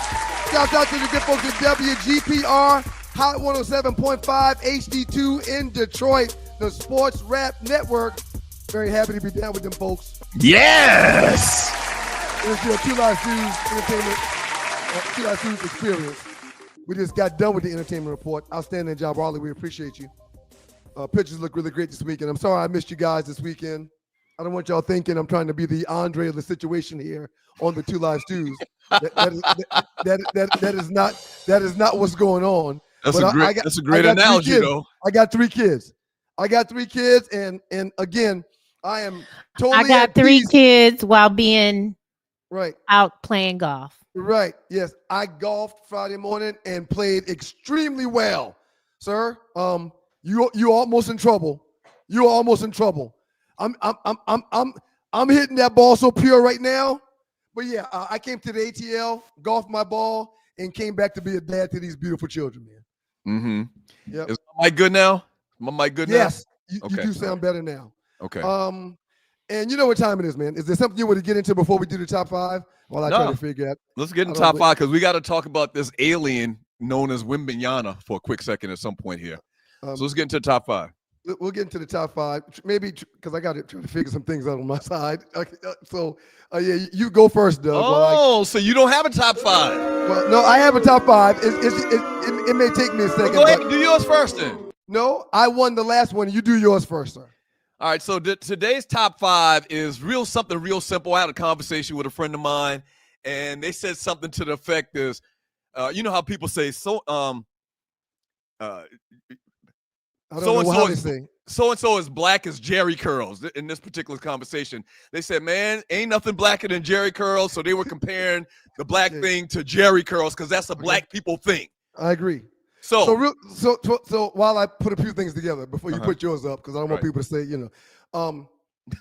when you say black things, you're saying things that only black folk would do or no. Yes. Yeah. Okay. All right. Absolutely.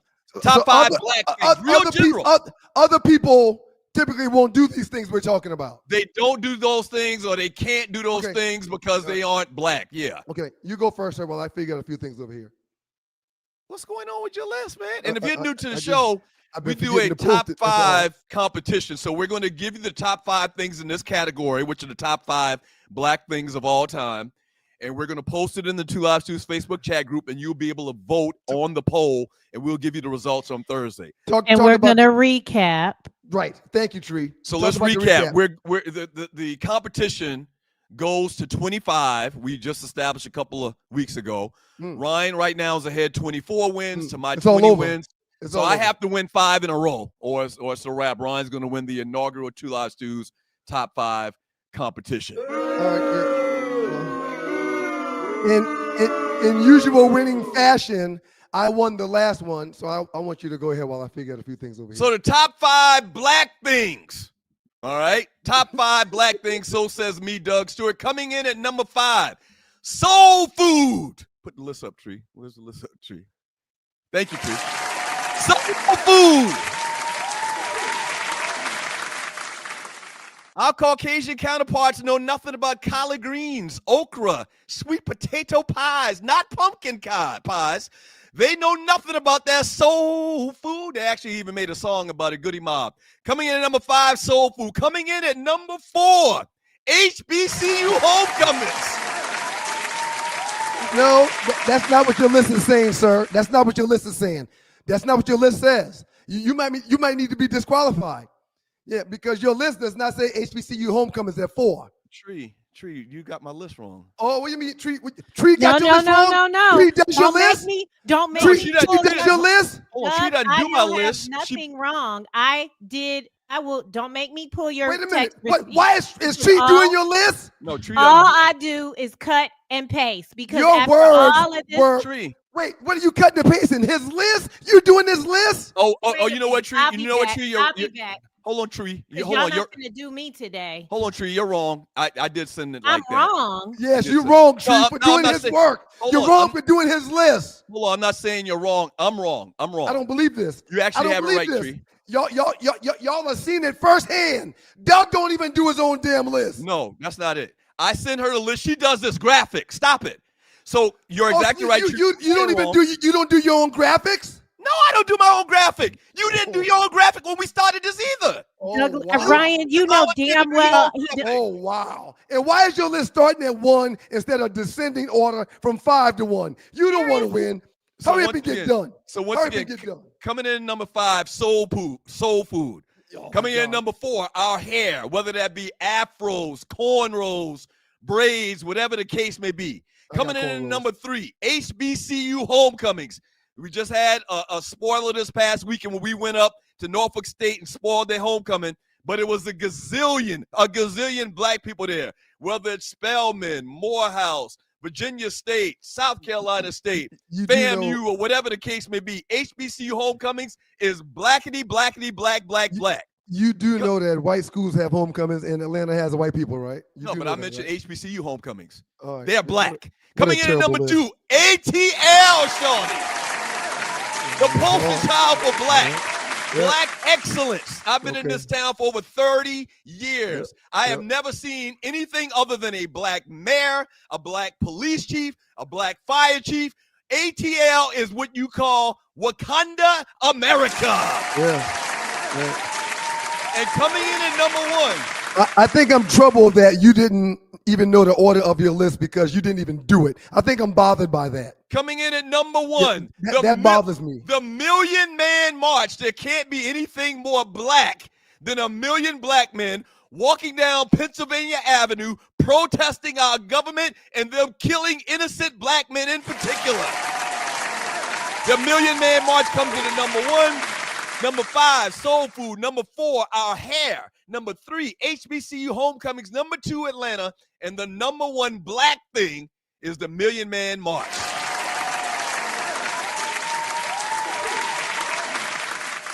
All right, your turn. Sir, I want to just ask you, are you sure? Because your order was screwed up. You arguing with Tree about what she didn't do or how she did it.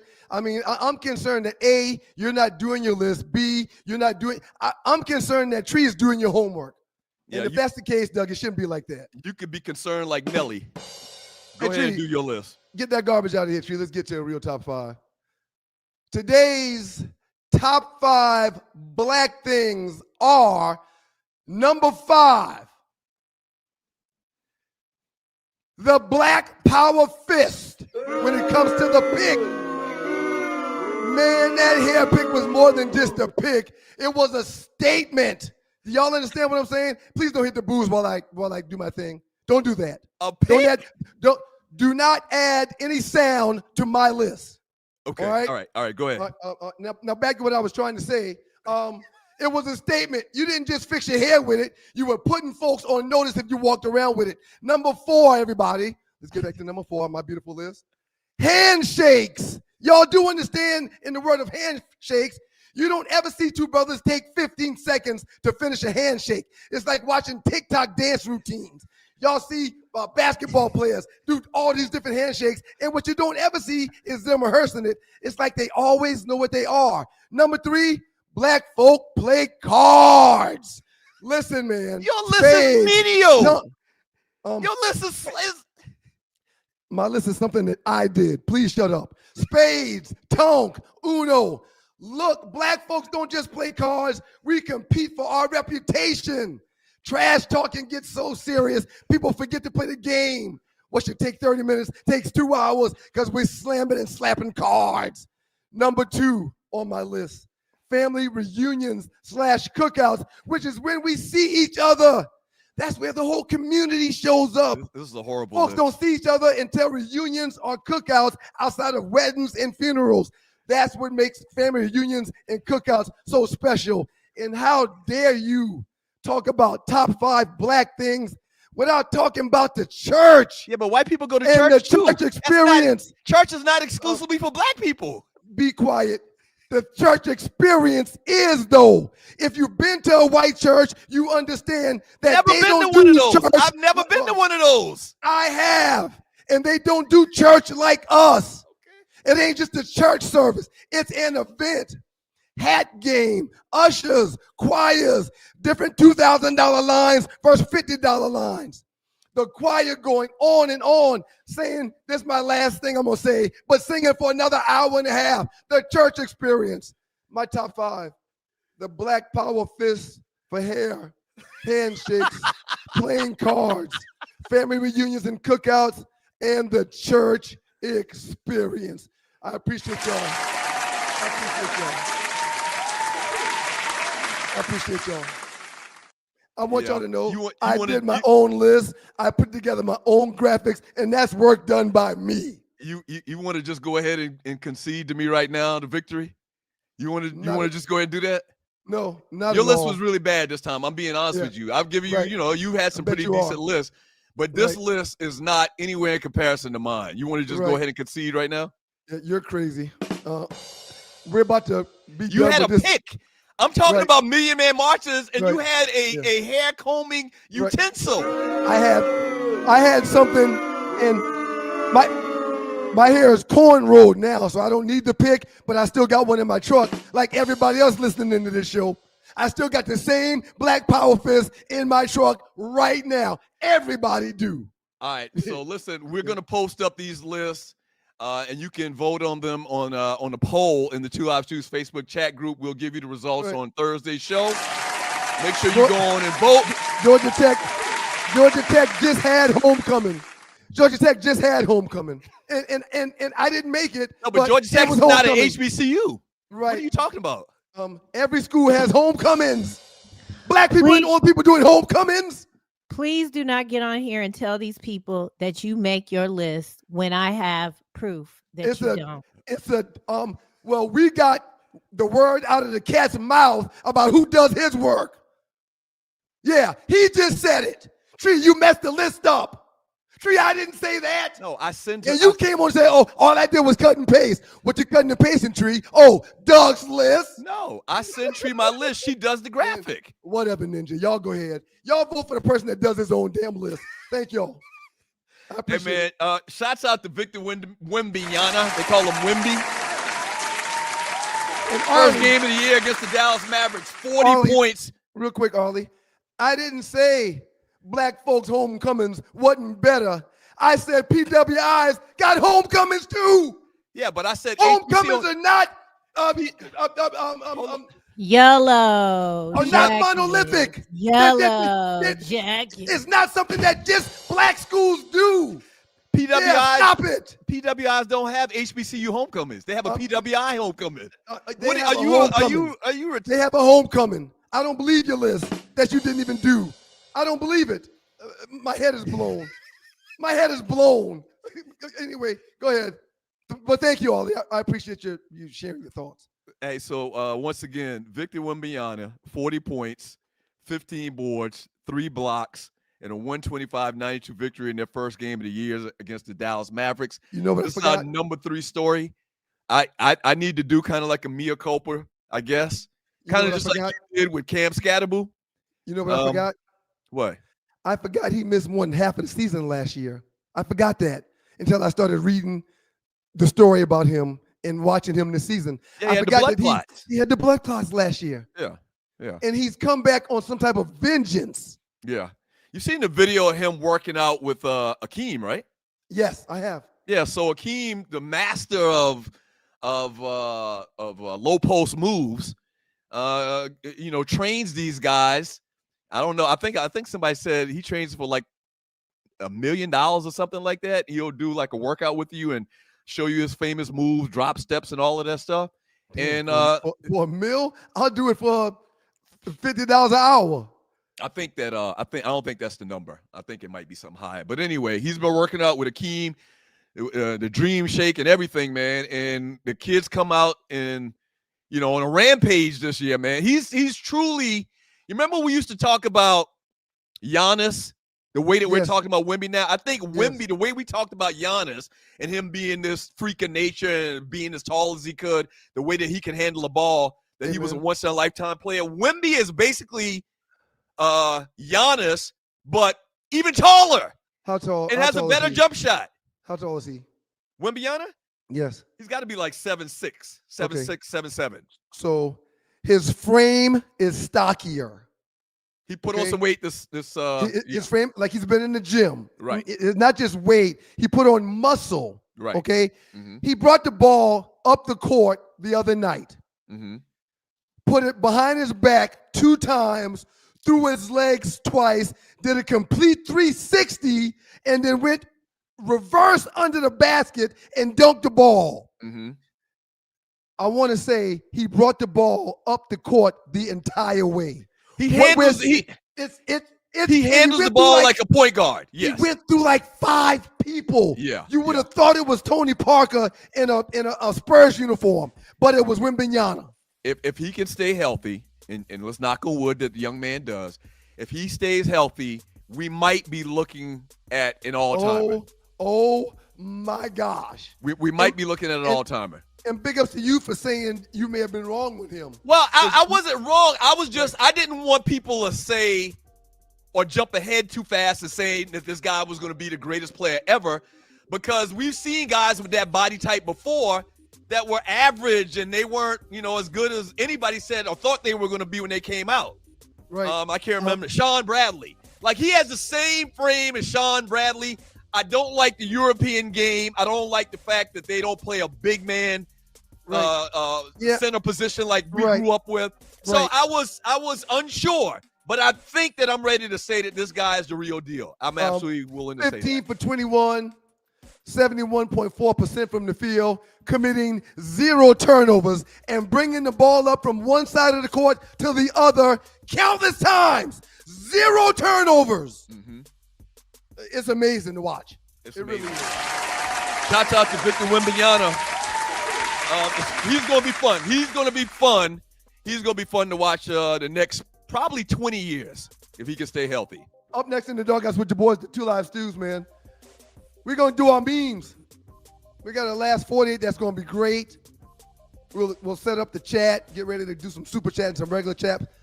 Thanks to all the folks that gave super chat today on a Monday, not even a given Thursday. We do appreciate y'all. Y'all keep it locked to you, boys. You want to put the people through. You want to put the people through all of this trouble and voting when you can just go ahead and give it to me right now to win? Sir, we're about to be done with the top 5s. It's all over. Y'all see my braids, my cornrows. I'm thinking about taking the cornrows out and letting it hang and getting my Reverend Al on. We'll see. I had cornrows in my top 5, man. You're right. It's uniquely black. It's black. Yep. Only we do that, man. But you said that your hair was at 4, but it's actually at 3. You didn't even know your own top 5, sir. It was a bad look. Again, I'm embarrassed that you don't put the time in to do your work or even know what your work is when you present it. It's ridiculous. Don't go away. Two Live Stews experience. It's an embarrassment. Womp, womp, womp, womp, womp. It's an embarrassment. Womp, womp, womp. It's embarrassment. Womp, womp, womp. You're never going to win like I do because you don't do your work. Womp, womp, womp, womp, womp. Listen, I played in the NFL. I've taken enough shots to last a lifetime. And let me tell you this, taking a shot just to lose weight, that's not a smart play. That's why I roll with Brain IQ. The all-natural weight chews cut cravings, boost metabolism, and sharpen focus. No needles, no chemicals, no crash. Just results you can chew on. And Brain IQ is not just about weight chews. They've got a full lineup of all-natural products to keep your mind sharp, your body fueled, and your health on point. Skip the needles, choose natural. Order now. BrainIQHealth.com/REF/1LiveStew. Brain IQ Chews. Smart, natural, built for results.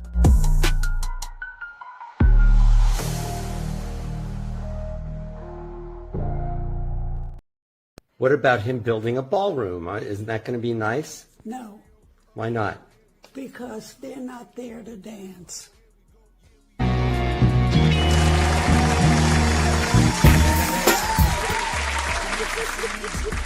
Because they're not there to dance, man. It's your boys, the Two Live Stews, Doug Stewart, Ryan Stewart. The makeup of those stews. This is your Two Live Stews experience. Shouts out to the folks at WGPR, Hot 107.5, FM HD2 in Detroit. You know that the coming back with the great Mossberg remix from the great Pee Wee Shine. Yeah, matter of fact, turn it up a little bit, Tree. If you want to check out Pee Wee Shine, homeboy of ours, greatest MC probably in the history of Moco. Apple Music, Spotify Music, tremendous MC. Support them. A lot of these people here, a lot of them are so quick and so easy to fall in line. If you're just listening to the show, like in Detroit, he's pointing at his palm. He Right. says these people, he's pointing at his palm. Thank you for doing that. A lot of them are so quick to fall in line for the president that they miss the obvious because they've been trained and programmed to fall in line. Mm-hmm. This lady, maybe because she's so old that she's at the point like a child, old people and kids, they just tell the truth. They don't know about no BS. Right. All they know is, okay, here's what I saw. Here's what I heard. I'm going to say what I saw, what I heard. I'm not making up no fluff. I don't know what that is. Right. So all she can use is common sense at this point. That's it. Common sense is, why are you putting $300+ million into a wing of the White House that was working perfectly fine when you're supposed to be handling the business of the people? Right. You're not there for ball. Why? How often are you going to use this ball that's costing more than $250 million? Right. They're not there to celebrate and dance. Like the ballroom is for dancing. You have a job to do for the people. You don't have time to be dancing. There's people that are furloughed right now and working and not being paid for the work. Let's take a little bit deeper. And you're watching Two Live Shoes Experience. But you building a $250 million ballroom. The government-assisted food programs about to come to an end. And I think, does Tree have that video? Okay.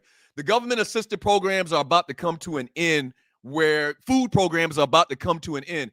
My question is this.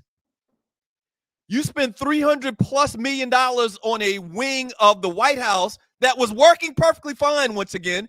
Why don't you use that money to help feed the homeless or feed the poor in general? Wouldn't that money be better served feeding the poor, people that are on the streets? People that this program, this is called SNAP. The SNAP program is going to come to an end. People aren't going to be getting the food subsidies that they were getting probably for many, many years.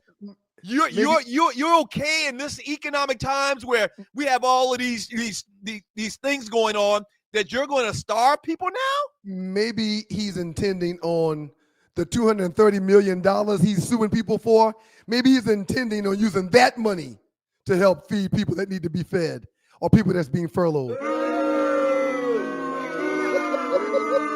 Hey, man.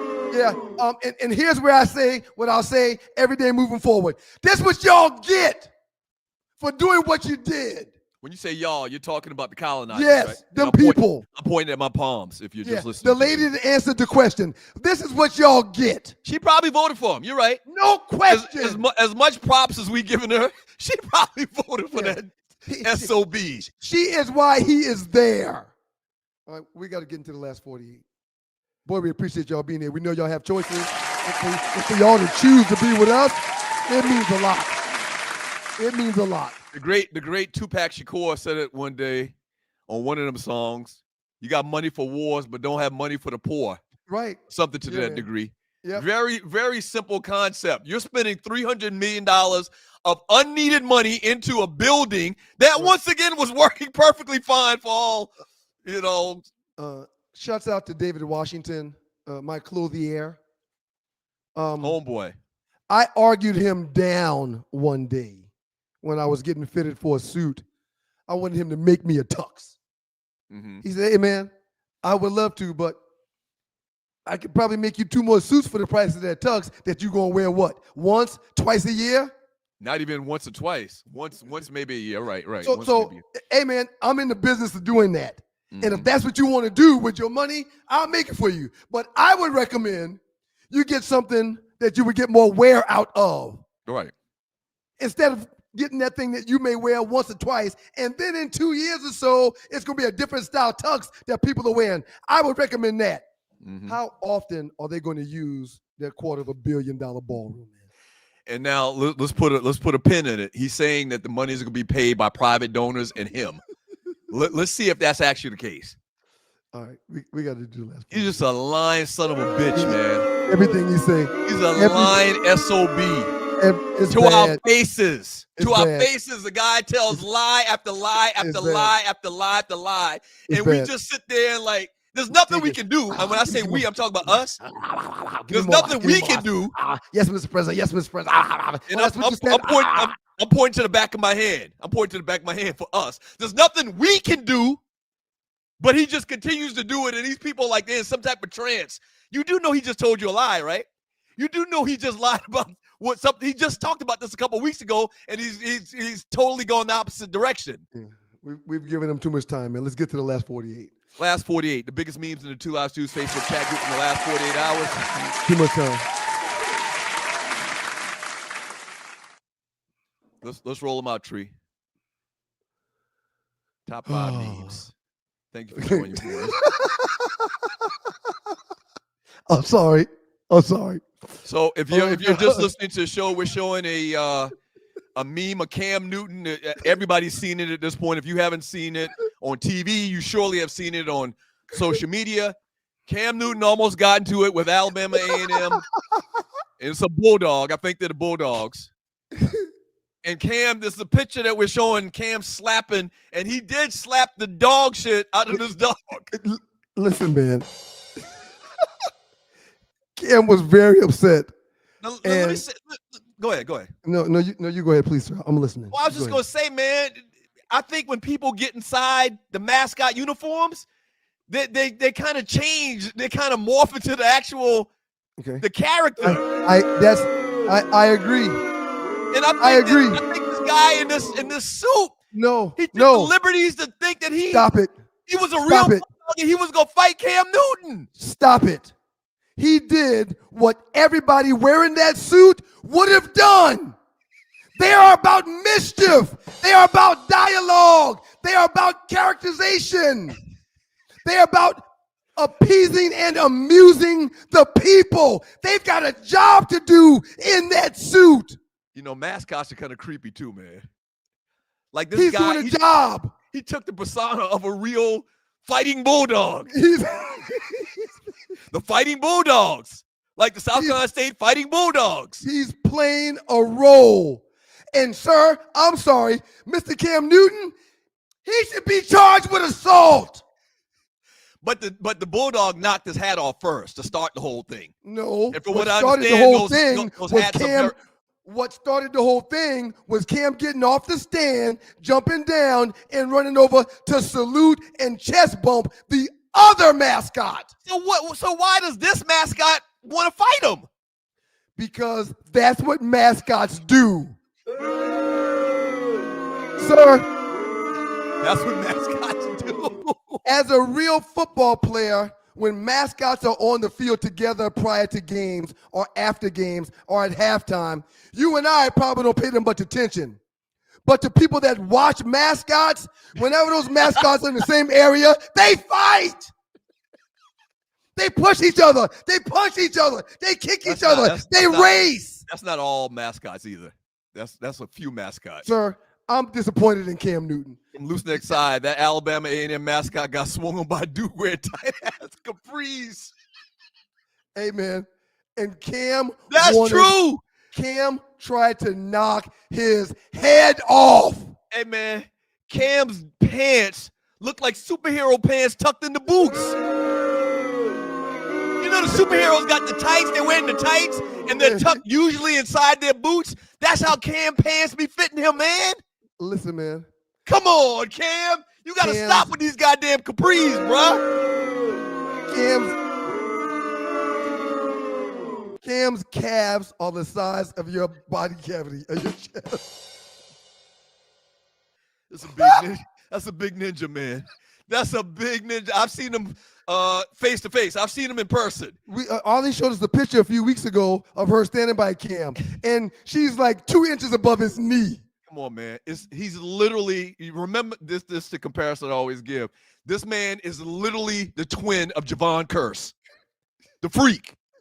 Playing quarterback or playing quarterback. Okay, back to this real quick because we got to move on. We got to move on, man. Come on, sir, we got to move on. Sir, and you'll watch experience. He wanted to knock that mascot's head off. The mascots play too much, though. Can we agree? Cam can't do that. No, but they play too much.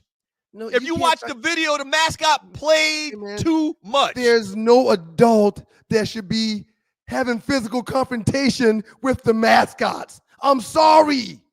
What am I missing? Okay, so maybe we can do a poll. Is Cam wrong in the whole fight with Alabama? He did wrong! Or is the mascot wrong? He did wrong. Mascots play too goddamn much. I know that much. From triple platinum bat, Mike, Cam looks like a Revolutionary War soldier. Like he just got off the stage at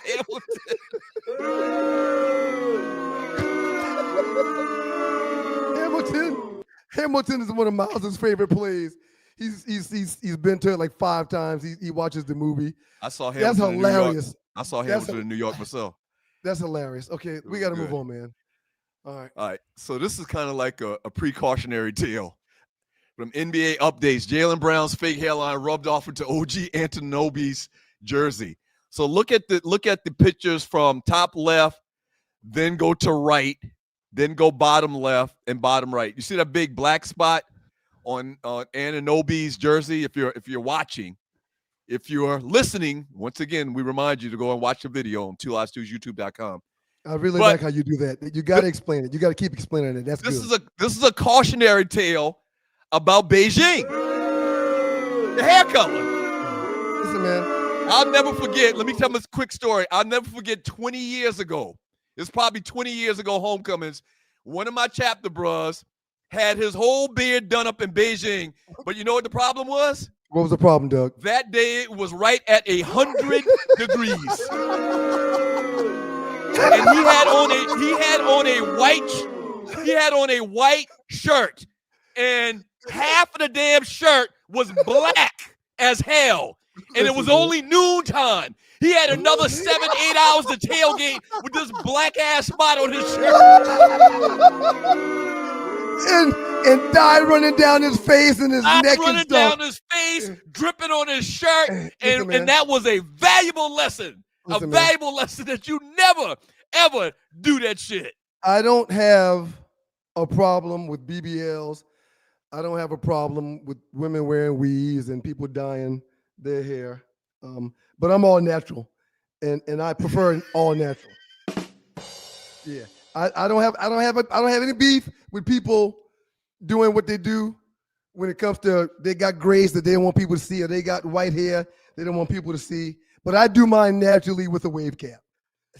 I do mine naturally with a wave cap. Once again, another reminder that you should try to watch the show if you're just listening. Ryan took off his hat and is exposing his cornrows. Right. Took me about 5 months to grow, but people that want to wear Beijing and that's fine. I'm all natural with mine. And if you get the right wave cap, you can be all natural too. Right. But if you got gray or white hair, it's okay. It's a blessing. Right. It's a blessing. Yeah. I never forget, and I'm not gonna say who the bruh's name is. A lot of my chapter brothers know exactly the incident that I'm talking about with the bleeding. Where did it take place? Homecoming. Okay. It was homecoming. And so this was like noontime, and we don't finish tailgating until it gets dark. So he had to go through the rest. He couldn't leave campus and go and change his shirt. It was Gaddy, wasn't it? No, it wasn't Gaddy. Wasn't Gaddy? It wasn't Gaddy. Okay. It wasn't Gaddy. All right. And this is the last one, Tree? No, it's not the last one. Okay, I thought we had talked about this being last. You remember the other day I was talking about Ken was not present at the meeting this morning. You remember we were talking the other day, and I talked the other day about how I think Halloween is gaining on popularity to Christmas, and that these people are going all the way out on Halloween. This is what I was talking about. I happened to pass this presentation this weekend. I stopped, pulled over, and took a picture because this is exactly what I was talking about. This is too much. This is too goddamn much, man. It's a lot. It's a lot. If you're just listening to the show, it's a yard full of big ass scarecrows and skeletons and ghosts and goblins. And right. Yeah, that's a lot, man. The entire front yard. There's like 50 of them in there, man. That's too much. There's several people around Columbus that have the inflatables. 50 to 100 different inflatables in their yard. You can't even see the houses. Yeah, it's a lot, man. Halloween is this Thursday? It's on Thursday, right? Tree, it's Thursday? Okay. So we'll get to do a show. Maybe have a Halloween theme to the show Thursday in some type of way. And you're watching the Two Live Studios experience. All right, Tree, next one. Thank you for joining your boys. Tree has her costume on already. I don't know why she thought today was Thursday. It's Monday. I'm going to need you to leave Tree alone, man. I actually posted this, but it came across my timeline. You know how they show memories or whatever? Y'all going to think I'm a hater. This is 2017. Y'all going to think I'm a hater, so I'm not answering this one. So if you're just listening, once again, the meme says one gotta go, those old one gotta go thingies. Yep. And it has probably the 4 greatest well-known Lakers of all time. Kareem, Magic, Shaq, or Kobe. One gotta go. Which one gotta go? I'm not answering. You go ahead. You go ahead. It's simple. I hate to do it, and I think I said it right here. Yeah, go. Shaq gotta go. Oh my God. We're not getting rid of Kareem. We're not getting rid of Magic, and we're not getting rid of – I did this process of elimination. No offense to Shaq. Shaq helped bring us some titles. Love him to death. The Big Diesel. He the bruz. It's Kobe, man. But it's Kobe.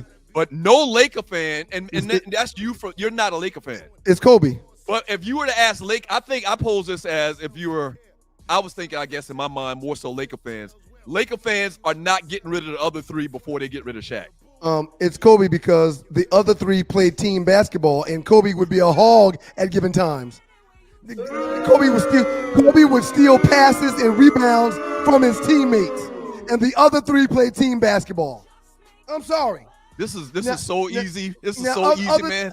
Other than Shaq not making free throws, nothing wrong with his game. He had no problem being a double-digit passer. You make it sound like not making free throws is a little thing. No, it's a big thing.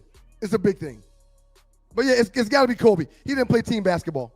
That's ridiculous. And it's blasphemy you even say something like that to get rid of the Mamba. Come on, man. All right, so we got a 2-minute trespass coming up. We're going to finish the last 48, and then we're going to get into the super chat. Peace, Detroit. WGPR. We got one more story, too, to get into on this Monday as well. Peace, Detroit. WGPR Hot 107.5 FM HD2 in Detroit. The Sports Rap Network is out for the day. Peace. Pass the word to your people. Pass the word to your people. The Stews are back. Thank you, Sports Rap Network. We appreciate y'all. Y'all keep it locked. We'll get into some super chat, regular chat, and finish our last 48 on the other side. Yes. Two Live Stews experience. Yeah. Yes. Grow my hair natural. It's all natural. I think I'm going to grow it down to my butt.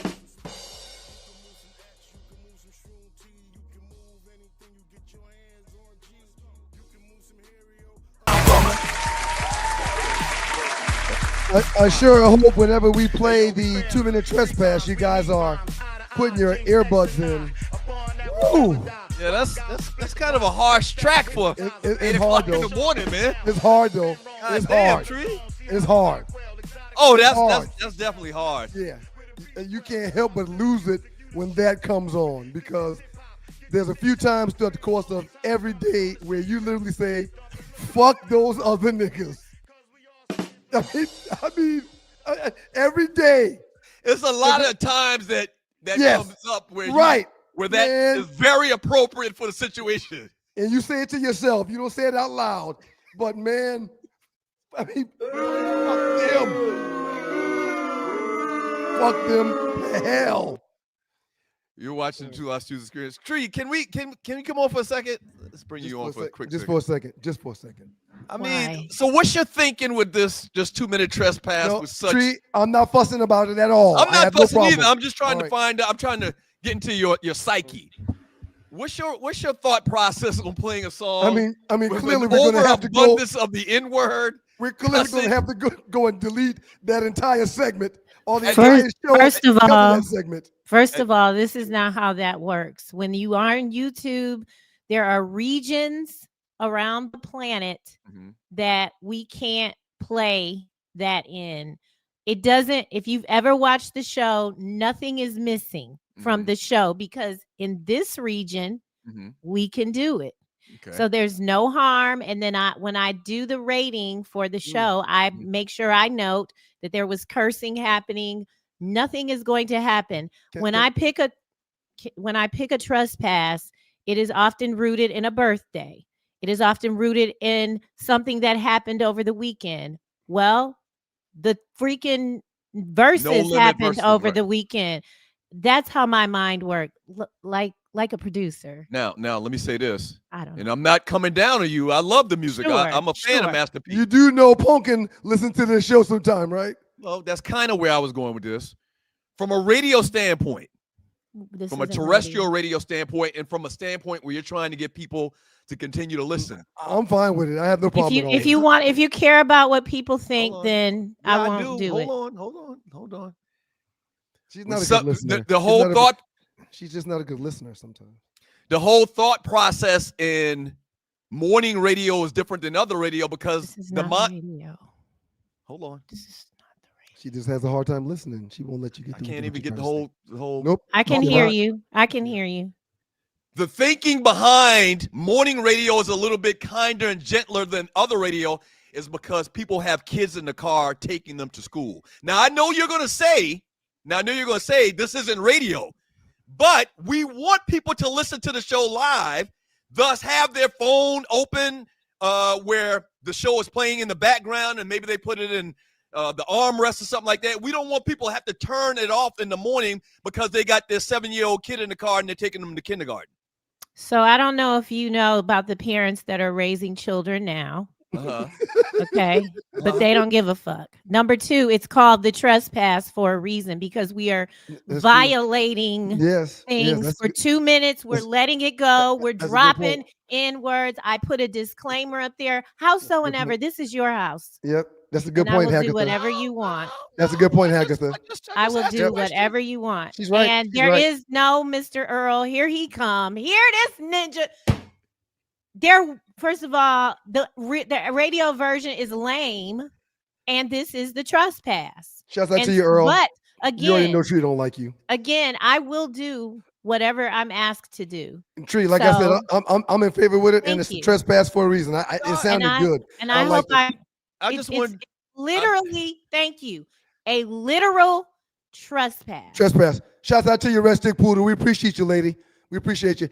Tree, I just wanted to make sure. I just wanted to make sure that we're on the same page with the whole like we I'm are with the meeting, like we are with the pre-show meeting, on the same page like that.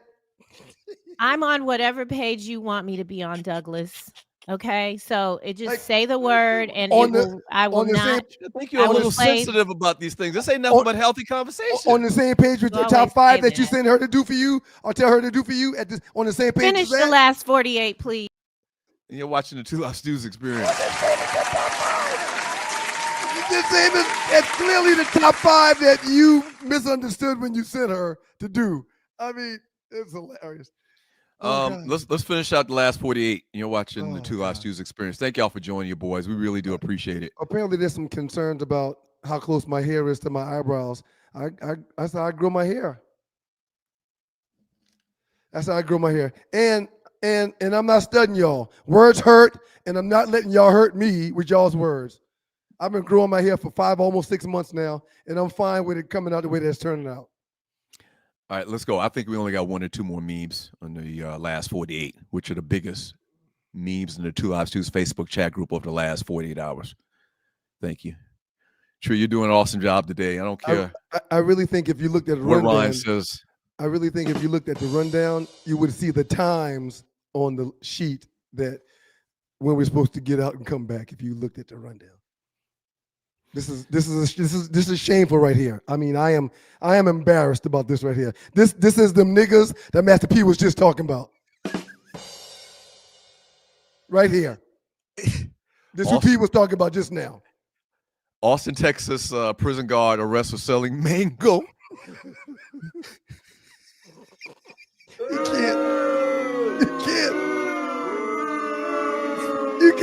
You can't even make this stuff up, man. Austin, Texas prison guard arrested for selling mango habanero chicken wings to inmates via Cash App. $20 per drum, $15 per flat. He was making $3,000 every day from 11:30 to 12:30 during lunch. This is the same ninjas that Master P was talking about for real, though. This is them. And why would he take advantage of people already in a bad situation? They in jail. Why would he sell them a drum for $20, man? Capitalistic society we're living in, sir. I got now. I was about to say that. You're funny. You've heard Pee Wee song, BMX's song. Just make your paper any way you choose. Right. I was gonna say, this is the definition of supply and demand. You know, I'm a business major. This is the definition of supply and demand. There was a demand for it, and he supplied it. And based on the situation these cats are in prison, he could charge whatever the hell he wanted to, evidently. This is a true story, by the way. This isn't like a made-up anything. And now he locked up. He went from being a prison guard like Rick Ross to now being locked up like Puff Daddy. What's your favorite flavor seasoning on wings? Hot lemon pepper is my favorite, but I only do it once every other month or so because I got to be near a toilet after I eat those. Regular lemon pepper, I eat 4 or 5 times a week. Have you ever tried the garlic parmesan? Don't like it. You don't like it? Don't like it. That's my second one. Yeah, I'm old school lemon pepper, crispy, wet. That's if I can right. get it. A lot of places don't do wet, but lemon pepper, crispy, wet. But So my second, I am really a fan of that garlic parmesan, sir. You need to try it.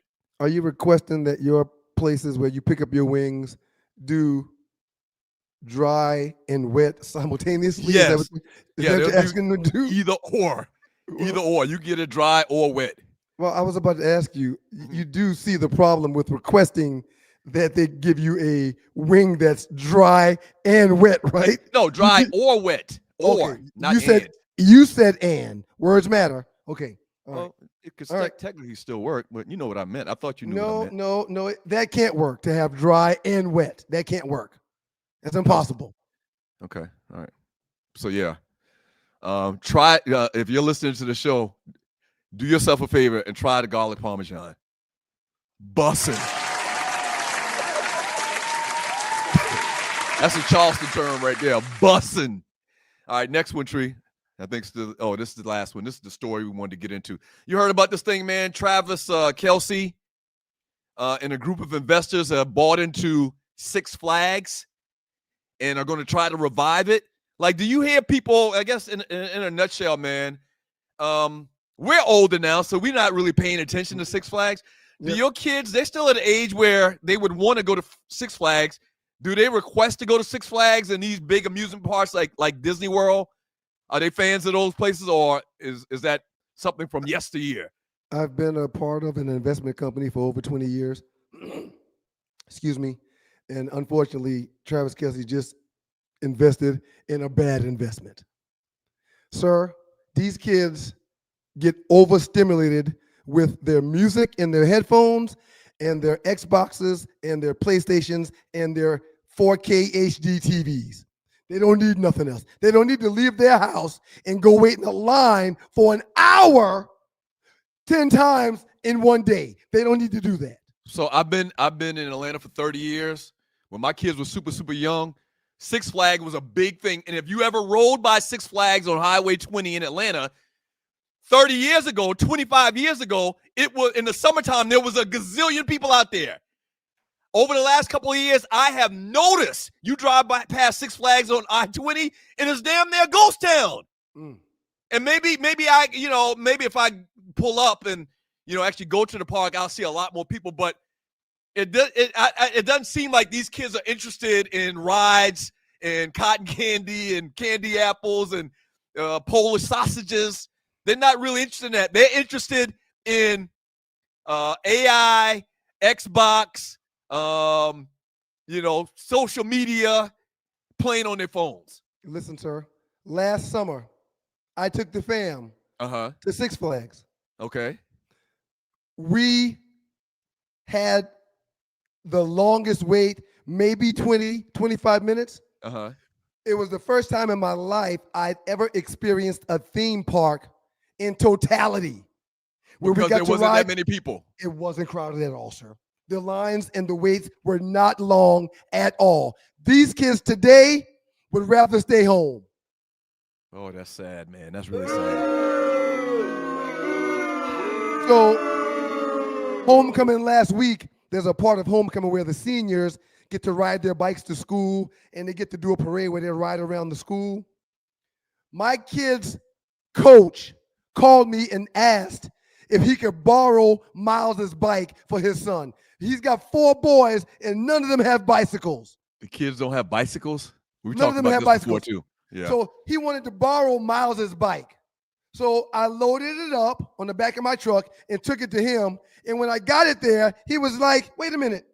The tires are flat. The chain needs oil. It's got web all over it like a spider's living on it. But yeah, do that. You need to do that yourself. You got to get the bike aired. You have to get oil on the chain. You got to clean these webs off because my kids don't use the bikes. I'm bringing it to you because it's been sitting in the garage. Red Stick Poodle, my kids don't like amusement parks. Me and Hubs made them ride at least 2 rides and said never again. The only thing they like are to walk in the damn train. Yep. Like was the damn train soft. Disney is different because you can get drinks. They got fine dining. There's themes. There's theme parks. It's adults, stuff for adults to do. Disney's different.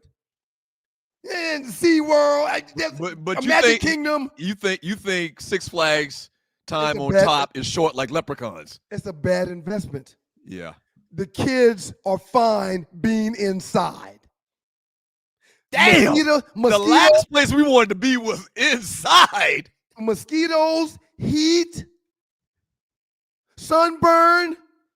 No, yeah, but that's what you get. You got to take the good with the bad and out in an amusement park in the summertime. I'm not going to say which one of my kids said it, but two of these kids throughout the course of our time at Six Flags last year kept saying, "Are we done yet? Are we done yet?" What? Hey, Dad, are we done yet? So when you say you only got 3 kids, so if you said 2 of the 3, then one of the boys said that. Agreed with Morgan. And every time they walk by a plug or a socket, they got to stop for 10 minutes to charge their phones because they want to walk around on their phones. I had to make them put their phones away at the theme park. You got your phone out at the theme park? These kids, it's a bad investment. You got your phone out at the theme park? It's a bad investment, Travis Kelce. I hope it works out, though. Wow. Was that the last one, Tree? Yep, all right, come on, Tree. Let's read these chat messages and rock and roll. So, do you mind if I do a little housekeeping? Yes, ma'am. Go ahead. So, first of all, no, ma'am. Go ahead. Here's where she tells people that it wasn't her fault what she's about to fuss about. Watch. Go ahead. You've created. I want to let you know, I'm never upset. I'm listening. I hear you. I will do whatever you want, but you ask me why. There is a disclaimer before, and someone said it, I think today actually, that you can put your headphones on if you are about to listen to The Trespass. There is uplifting music that is played at the beginning of the show. And again, there is a method to what may appear to be madness. It's supposed to be fun. Yep. So all you tight-lipped people, we kind of intertwine in our perceptions of what's going on with the listener. Right. That's all. And I wanted to be in this space with you because I did feel like you were in a chokehold at 790. But in this space, you can do whatever you want, and people should then act accordingly if they want to participate. But I will do whatever you want. That's the first thing. Go ahead, Ryan. Tree, do you like my cornrows? The second thing is a message. She just ignored your black ass. For you. This is actually your turn. Here we go. All right, we're leaving Mitchell's party. Mitchell got a message for you, Ryan. Ryan, stop cutting Tree off in the middle of her shit. And calling me names. And calling her names. All the bad stuff. Because he said I'm famous. Doug, that's my boy. Ryan, Doug, you okay? stand up for the old niggas, man. Yes. Stand up for the Owens, and I will, and I agree. Leave Tree alone. We walked in that place. Okay, so we walked in like, I'm talking smack. He opens the door and he's like, I know you Tree. I just saw Doug down at the Publix. I'm having a birthday party. Y'all come in. Next thing you know, we have a section that we did not solicit. Wow. And Arley was the dance. It was. What was that Owen's name again? Real quick. Mitchell. Belated happy birthday, Mitchell. Mitchell was up in there buying us drinks, big upping you, Doug. Shouts out, Mitchell. Giving Happy belated birthday, Mitchell. Happy belated birthday, Mitchell. Happy belated birthday, Mitchell. JR Crickets. You know the JR Crickets off of Cascade she talking about, right? Oh, yeah. I Packed. live over there, sir. Like they was parked like down the street. Yep. They've moved since I lived over there. It's a different location now. But that one stays packed, and the one off Camp Creek is always packed. Yeah. I believe is that one closed now? No, I don't know, but the owner is black. Arley or Trisha told me he went to FAMU, and it was just a good time. Thank you, Mitchell. Maybe we need to explain JR Crickets. JR Crickets is kind of like the symbol wings in Atlanta. Like the JR Quicks they had right there on North Avenue, like next to Georgia Tech, right across the street from the Varsity. That was the original one. But Mitchell, there's probably 20 in Metro Atlanta now, and it's all locally owned. Mitchell, I'm sorry I didn't get to spend some time with you this past weekend, and I will not come through with your request. I'm just there's no chance in hell that is going to happen. Thank you, though. We appreciate you, Mitchell. 89-23 caught Doug at Publix buying their rotisserie chicken and potato salad. He was like, I just saw Doug. Oh my God, I love y'all. And to be clear, a lot of people listen to this show that are not in the chat. A ton of people. Absolutely. Yeah, absolutely. Yep. Everybody don't have time to do that or be someplace where they could type or text. And I get it. Thank you very much, Mitchell. Which, to your point again, Doug, whatever, please let me know what you want me to do because I will be on an airplane for the next show. From Loose Neck Eye, the minute they investigate gambling, Tua's balls out. Thank you, Loose Neck. As a guy that drops a wager from time to time, I'm really concerned about this report about the NBA. The NBA is not my platform that I typically wager on. It's NFL. It's NFL and breaking news situations that makes me put a wager on things. But I am flabbergasted with the information that's come forth about this gambling stuff in the NBA. I wager, and it's not good. From Loose Neck Side, thank you again. Brian Kelly found out what happens when you don't listen to the Two Live Stews experience. Brian Kelly got fired. Head coach of LSU got fired. They're not performing to their standards down there in Baton Rouge, and so he's out. James Franklin is gone from Penn State. Billy Napier is gone from Florida. Brian Kelly's now gone from LSU. Man, you're talking about 5 of the premier programs in college football. FSU's about to open up because they're going to get rid of Mike. What's his name? FSU. I'll think of it in a second. But yeah, there is 4 to 5 premier jobs available right now. Yeah. Thank you, Griff. I guess you made it home. Thank you so much. Morning, family. Enjoyed the weekend with the stews. Shouts out, Griff. Even though you're a Kappa and you went to A&T. Shouts out to you, Griff. Thanks for coming to ATL and celebrating with us, man. You're not home yet, Tree. You're not home yet. I see that he made that donation at 7 a.m. So thank you so much, Griff. Thank you, Griff. Thank you, Griff. He said he's going to come back for the Celebration Bowl. From Loose Neck, thank you. South Carolina State rolls up to folks' homecoming like the boogeyman. Like Debo. Congratulations on that, man. Congratulations on that. Yeah, Debo theme music. We roll up to your homecoming and play Debo music. That's good, man. And people will think about that next year. They're not going to be inviting y'all down there. You're right. From Julian James, thank you, Julian. Baller award to JT and the 7-1 Colts. Shout out to Jonathan Taylor. Shout out to Daniels, the quarterback.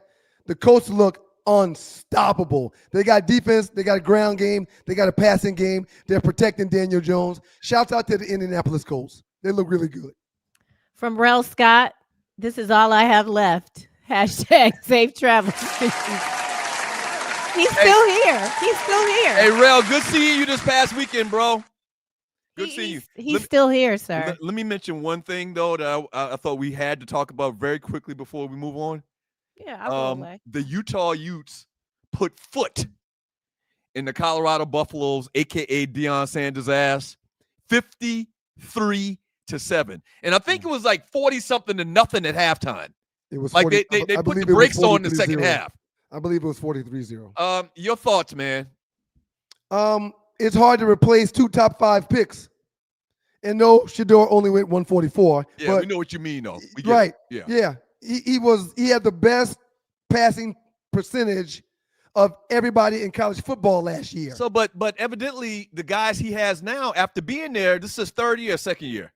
This is his third year at Colorado. Okay. It was 4 and something the first year. Last year it was 9 and 5, and this year it looks like he's going to be fighting to be above 500. I thought that. Oh, now you're not on Team Deion no more. So here's where. Okay, go ahead. I'm listening. Go ahead. You gonna let me get it out? Yeah. I thought that as the years pass by, he would get better because he would be able to recruit a better brand of football. Right. Evidently, that's not the case. These guys on his team aren't good. Right. How do you, explain what's going on? Because I thought they would get better and win more games each year. Right. And I heard what you said about not having Travis and Shador. Right. But in your trenches, I'm thinking you're getting 4- and 5-star players. Right. Clearly, that's not the case. Okay. All I want to say is you and Bubby used to cut school to go home and watch the draft, or the first day of the draft, the first round. Y'all didn't go to school. Y'all went to watch the draft. Yeah, we need you to hurry up and get to the point. You don't rarely see one team or one coach lose Travis Hunter type talent and Shador Sanders type talent in one round. It doesn't happen like that. One draft. There's been a few times where FSU had 3 or 4 first rounders. Florida's had it. Ohio State's had it. But it's not typically done like that. It's a lot to replace a starting wide receiver, a starting DB, that's All-American at both of those positions, and a starting quarterback. It's hard to replace that. And that's what he's dealing with. So you're saying it's more so, well, how much do you put on a percentage of actual coaching, though? What percentage is they don't have good players they recruited, and which percentage is bad coaching, bad scheme, et cetera, et cetera? Coaching definitely has something to do with it. But again, if you lose 70% of your offense, Shador Sanders and Travis Hunter, to replace that 70% the following year, it's got to be impossible. I don't know. I just thought they had better players coming in there, man. They clearly don't. They got Warren Sapp as an assistant coach. Right. They got Marshall Falk as an assistant coach. They got Hall of Famers that are coaches. Right. So to me, it says they aren't getting in the players, and I thought that's one thing he was going to be able to do is get better 4- or 5-star players, but clearly that's not the case. Miami replaced Cam Ward, the #1 overall pick, with who? The kid from Florida. I'm sorry, the kid from Georgia. Yeah. Beck. Right. And what is Miami doing right now? They're struggling because Beck is not a Cam Ward. Last year, Miami played great. Hey, listen, but now they replaced the #1 overall pick with a guy that's probably going to get drafted like Ewers did from Texas. You're just not going to have the same success with Cam Ward versus Beck. It's a big difference. And Deion lost 70+% of his offense, his catches, his throws, and his offense of performance. Listen, man. And I hear you, man. Yep. I hear you. No, you don't. And there's not a bigger fan of Deion and what he's trying to do and what he has done. That's not true. You hated him when he left Jackson State. You still have lingering beef. There's no leaving Jackson State. There's no bigger fan, but this isn't a good look. Yep. This isn't a good look of them getting beat down literally week after week. And this past weekend was the coup de grace beat down. It's not a good look. Right. And just like with these Road, I think South Carolina is probably going to be a little more patient with Beamer. The injuries this year to key players, maybe why their team is kind of stagnant. And they almost beat them before Alabama. They almost beat them this past weekend. They should have. I'm sorry, Doug. Go ahead. And Ed Jones, and maybe we'll read it later. That's a long text. But basically the premise of his post was Prime got to get out and coach and recruit. Yep. He's recruiting. Yeah. He's recruiting. Where the players at to win games and not get blown out. Right. Yeah. Again. No, at some point you got to take we got to put some responsibility on him. Yep. I thought at this point they would have been vying based on the trajectory of the first year in Colorado and them winning some games nobody thought they were going. I thought right now they would be competing for a national championship, like top 10 team right now at this point in his third year. They are nowhere close to competing for a national championship based on what I saw this weekend. Before Tree comes back, let me say this. Prime will be afforded however long he wants to stay there. He just got a new deal, making $11 million a year now. I believe it's a 5 or 6 year deal. He will be afforded every opportunity to make it right. They will not be running Prime out like they did James Franklin, like they did Brian Kelly, or like they did Billy Napier. He's a savior to that program. He's fine. He'll have time to get it right. I hope so. Hope he can turn around, man. Right now, it looks bad. Yep. It looked almost as bad as the Falcons looked bad this past weekend. Replacing 70+% of your offense is hard to do. He'll get it done. From Big Kev, thank you so much, Kev. PSA. Hold on one second, Tree. Hey, man, is your vitriol, it seems like you have towards me on this conversation, is it kind of like a PWI fraternity type thing where y'all try to look out for each other? That you know, Prime went to Florida State, you went to Georgia Tech, and so because I talked about display. Hold on. Because I voiced opinion about how Deion left Jackson State, which I thought and still think was wrong as hell, was bullshit based on what he did. Yeah. And I'm critical of him getting blown out and this team getting blown out 53-7 this weekend. Yeah. You're trying to take shots at me? I didn't take any shots at you. You got to be real about 53-7 in this third year. Yeah, that's all. What you got to be real about is replacing 3 first-rounders, and you're overlooking that for convenience, and that's fine. Okay. Yeah, you're overlooking that. That's fine. But again, if Ohio State replaces 3 first-rounders, they're gonna have the same situation.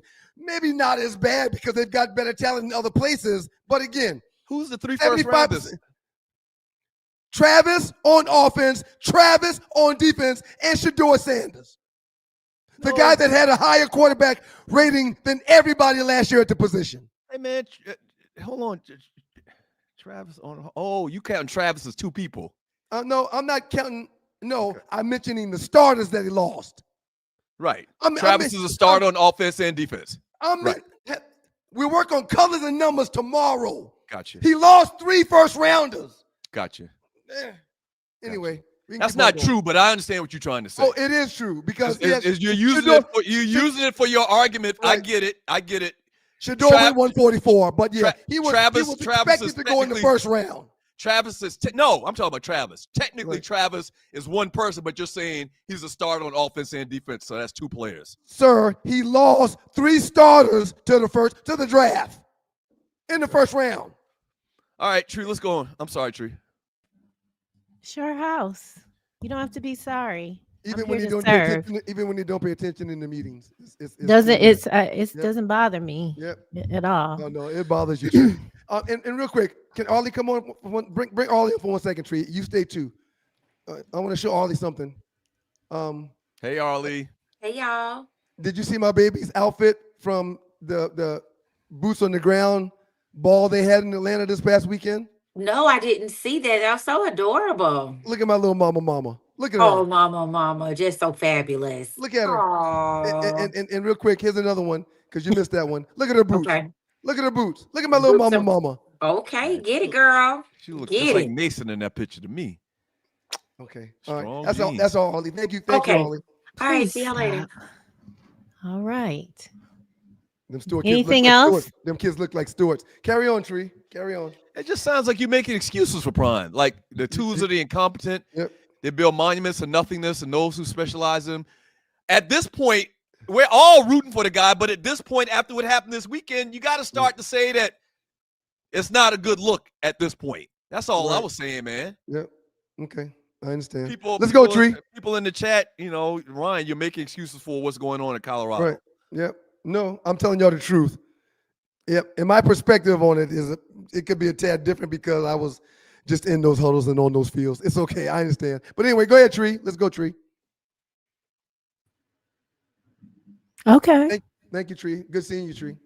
You're welcome. I'm glad you guys had a great weekend. Live Stews experience. I'm glad you had a great weekend, Tree. I did. Are you going to miss me? No. I can't wait for you to leave. Okay, very good. From Big Kev, PSA, health is wealth. I had dark urine, went to the doctor, 13 days in the hospital with blood clots. Great to be back home. God is good. Take your Xarelto, Big Kev. Big Kev, real quick. Thank you for the message. And dogs and poodles, if something is clearly wrong, like you've had headaches for several days straight, or when you hit bright lights, you get headaches, or there's blood in your urine or in your stool, if something's wrong, don't wait 2 or 3 days to see if it clears itself up. If the body is telling you something's wrong, go. Mm-hmm. Okay. Yes. I'm glad that you're back. Go. Don't just say, maybe whatever it is will pass. No, don't do that. Yeah, because I don't want to bring it up again, but that man, it was 51 years old that transitioned. And I don't know why he transitioned. I'm talking about Rough Buff, but yes, go. Go. Yep. From Kim Jane Kimbrough, blessings to the Stews, Tree, and Arley, and blessings to you as well. Sir, he had a roll. It wasn't loose neck. That message came from Kim Jane who? Harborough? Kimbrough. Right. He had an Alabama logo. Alabama struggling and Georgia struggling, and Georgia Tech is 8-0. That's all I want to say. From Loose Neck Side, if you see Doug at a card table, y'all getting raided. So, man, house poker games are illegal? Technically, they're illegal. Wow. Yeah. Holy smokes. Anything where the government ain't getting their 10%, their taxes taken out of it, whatever the taxes are on gambling, it's illegal. It's a problem. Doug was actually pretty he was not, it didn't feel cop or tattletale-y on Friday, real easygoing. I didn't really spend much time with him, but yeah, he was cool. From Osiris, the only thing Chauncey Billups can do now is hire a high-priced white-collar crime lawyer to beat this case. Thank you for your donation. Really appreciate it. And he's absolutely going to do it, and he has the means to do it probably. And he should. Right. Because somehow, some way, the Benny Hill FBI, even though, and we understand that this was probably going on for a long time, probably sitting back in the back, and they pulled it on out because there is an agenda. And I don't believe everything is black and it's because you're black. Like, we know how this goes. Why are we doing this shit? We know how they're going to come for us eventually. Mm-hmm. We're not in the club. When Silk the Shocker raps, old folks say, bless his heart. Thank you, Loose Neck. He's been offbeat ever since the original No Limit days. I never understood it. Loose Neck giving us so much love. We thank you. We appreciate every donation we receive in this space. Okay. Appreciate no it, Marvin Winans. No Marvin Winans over here. By the way, did y'all see that Tyler Perry gave Marvin maybe $100,000? What line he got to get in? Is there a line he's supposed to stand in? And you can do whatever you want with your money, but it just felt like because Marvin was like, yeah, and the devil tried to come for. I don't do church people. So bad looks. So Tree, you mentioned the Chauncey on the thing. Damn devil. You mentioned the Chauncey thing. And again, innocent or proven guilty, I got to leave with that. Sure. But what was he being paid to do whatever he was doing with the gambling folks, with the table folks, or what was he getting paid? I don't think they said he was getting paid. Okay, so that's my point. Mm-hmm. His regular job that he did every day as a head coach for Portland was paying him roughly $5 million a year. Right. So what was he making for these side hustles? Right. Yeah, that's got to come out. Right. Because Gary Terry one weekend got $200,000 when he makes $25 a year. Yeah, but that's the point that I'm thinking that he's going to have to go with, is that they were threatening him. Okay. All right. Okay.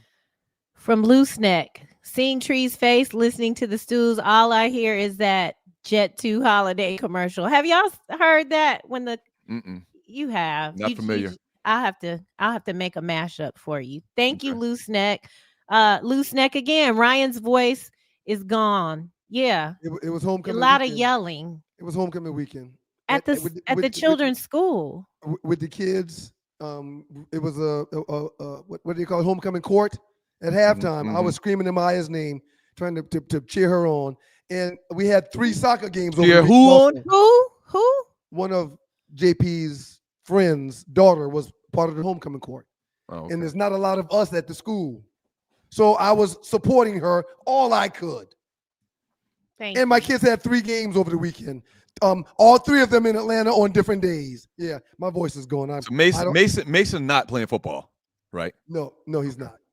Yeah. From Dark Sun Ryder, thank you for your donation. The NBA is going to have to consider raising the rim to 11 feet. Wemby looked like he's 8 feet tall. They can't do that. He's dunking in positions that we've never seen anybody dunk from. Right. Like he's dunking outside of the key. Like you thinking he's going to do a hook or like a layup off the back, and he ends up slamming it. Yep. Yeah, he's like got all dude kind of looks length. like Plastic Man out there, man. He's got all kind of length. Dude looks like Plastic Man. Old school. If you're a greenhorn, look up Plastic Man. He was a cartoon, a Saturday morning cartoon, and the ninja could. That's not the same as the stretch person, is it? Oh, it's the same person. Loose neck. I don't have a wig. I don't have a wig. Lord have mercy. Okay. Lord have mercy. We're gonna put this top 5 up too as soon as the show's done. Thank you, Loose Neck. From Osiris, Victor's great, but the NBA's global push mirrors MLB, replacing Black American athletes with foreign Black athletes. Same look, less history. Now the All-Star games, even USA versus the world. Rel, Griff, and Trisha went to an NBA game Saturday night, and this is what we were seeing. So listen to me. Where are the Americans? It's funny you say that, team, and that's 98. Shouts out to you, Osiris. There's a meme that we're gonna display in the last 48 in the next show that I already have saved, and we're gonna shoot it up. And it's a picture, and it says the global game is thriving right now, and it's Joker, SGA, Giannis, Luka, and Wemby. My Lord. Think about that now. Them 5 guys right there are literally the top 5, 6, 7, 8 players in the game right now. And listen, man, people are gonna get mad at me. All of them are foreigners. Isn't it because they take less money? Hold on. Well, that's the story with baseball that's always been perceived, is that they're paying the Dominicans. They can control the Dominicans easier. They can control and unpay the Black native players from America. Right. Thank you, Osiris. They're trying to curb the gun charges that Ja has. They're trying to navigate away from the 20 babies that Ant-Man has. They're trying to change the image of the players that are loved in their league. There's no question about it. For every one of those players you just named, there's 300 other Black players that don't do anything wrong. I agree, but they're not Ja or Ant-Man. They're not the best players in the game. Well, LeBron and Curry are on their way out. Ever since Billy Knight, the GM of the Atlanta Hawks, many years ago, there's been this infusion of these European players, man. And right now, you can really make an argument. Them 5 players I just named. The Joker won the MVP a couple of times. SGA just won the MVP last year, and they won a championship. Giannis won a championship, and I think he's been MVP. Luka, you know his resume. And this Wemby kid is a freaking alien. Yep. Them 5 guys are literally in the top 10 in basketball right now. And they're not American. And LeBron is in his 23rd season, and Steph Curry's coming up on season 20, and they're about to go different ways. They're leaving. Yeah. And the current stars, other than that, the American-born stars, have a few situations that they're dealing with. Those guys you just named or not. From Sydney Action Jackson, Baller Award to the Eagles run game, 276 yards against them bum Giants. Ball Revenge award. For that fluke loss earlier this season. Ball award. Thank you, Sydney. Thank you. There was a slight injury to Saquon Barkley, hopefully he's okay and he won't be out for a long time. From Osiris, all these dudes up in fellowship. We talked about it. Did we talk about it on the show, or was that during the pre-show? We did not talk about it. I did not talk about that on air. About Barkley. Cam Scatterboo's done right now, man. Yep. We didn't talk about that on the show. That was pre-show. We talked about that was pre-show. Yep. Running back for the New York Giants. A lot of controversy on this show. Ryan thought he wasn't the real deal. I did from day one. He is done for the year with a twist, not a broken ankle, a mangled, twisted up, ugly, broken ankle. He is done for the year. And me and Ryan talked about it in the pregame show. Yep. He might not be the same player ever again. No question. Based on how that injury looked this past weekend for Cam Scatterboo. No question, sir. He'll be a different player. See how fast things change? He'll be a different player when he returns. We were talking about this guy. His projections was, legendary. He was doing extremely well in the first 6 games of the year. But now I think we probably seen the best of Cam Scatterboo because there's no way he's gonna come back 100% from that injury. When it gets rehabbed to play the position that he plays and to be the best at utilizing the skill set that he has, he needs a foot that's straight and firm, not one that's been facing this way. Yep. Prayers to the young man. Okay, I'm going to read this. She even got her luggage packed at the door already. She leaving in 3 days. That's for Doug, so he can get out my house. Yep. We know he over there trying to get you to do his top 5. Never mind. I was going to say something. Go ahead, Tree. Because I got to. Okay. From Osiris. All these dudes up in Fellowship Cigar dressed like Cam Newton. Tight pants, loud fits, whole spot looking like a funny style tonight. I don't like a man in tight pants. I don't want to see these brimmed hats. I wouldn't go out with no ninjas that come out of there looking like that. Now, let me say this. Osiris is a big cigar smoker. He's one of them dudes that got his own cigar little setup, the little cigar Ryan case. does all that. too. What he's saying about Fellowship is Cam Newton's cigar spot is called Fellowship in Atlanta. Right. All of them aren't wearing the big ass the witches' hats and tight pants, but they have an overabundance of ninjas wearing the big ass witches' hats and tight pants. They got a bigger percentage that come in there than anywhere else that I've been to in Atlanta. We walked from the State Farm. Cam Newton owns it. We walked from State Farm to Reverb, and so on the corner, and nothing but them kind of it's a turn off. Hey man, JP ordered the kids' suits online. Knickerbockers for homecoming, and when they got here, one of them was extremely tight on Miles, and Mason had one that was extremely tight too. And they both was like, "Mom, you got to send these back. It's too tight." In my heart, I said, "Yeah." Oh yeah, thank you, Jesus. Yeah, I'm like, well, you guys know that's what people are wearing now. The style is to wear these. Yeah, we don't want it that tight. JP ordered the suits off of Amazon, man. Well, I'm not sure where she got it from, man. But you saw the pictures of the suits that she had to reorder. Right. From Loose Neck Side, Jaylen Brown got his hair dye from Rudy Giuliani. It's a bad look, man. Be careful with that Beijing and warm temperatures. Yeah. That's all I'm going to tell you. That's another thing. Just cut your hair. Just cut your hair. We don't need the cul-de-sac. Cut your hair. Or grow it. Cut it or grow it. Like me. Some people can't grow hair like you. If you buy a do-rag like I have, you can grow hair. Please, Loose Neck. I don't want to talk about this anymore. After the 2 minute, you go ahead. No, go ahead. After the 2-minute trespass, I got called into HR and I'm at home. The pressure is people act like I can do every single thing related to this space. Loose Neck, you're not helping.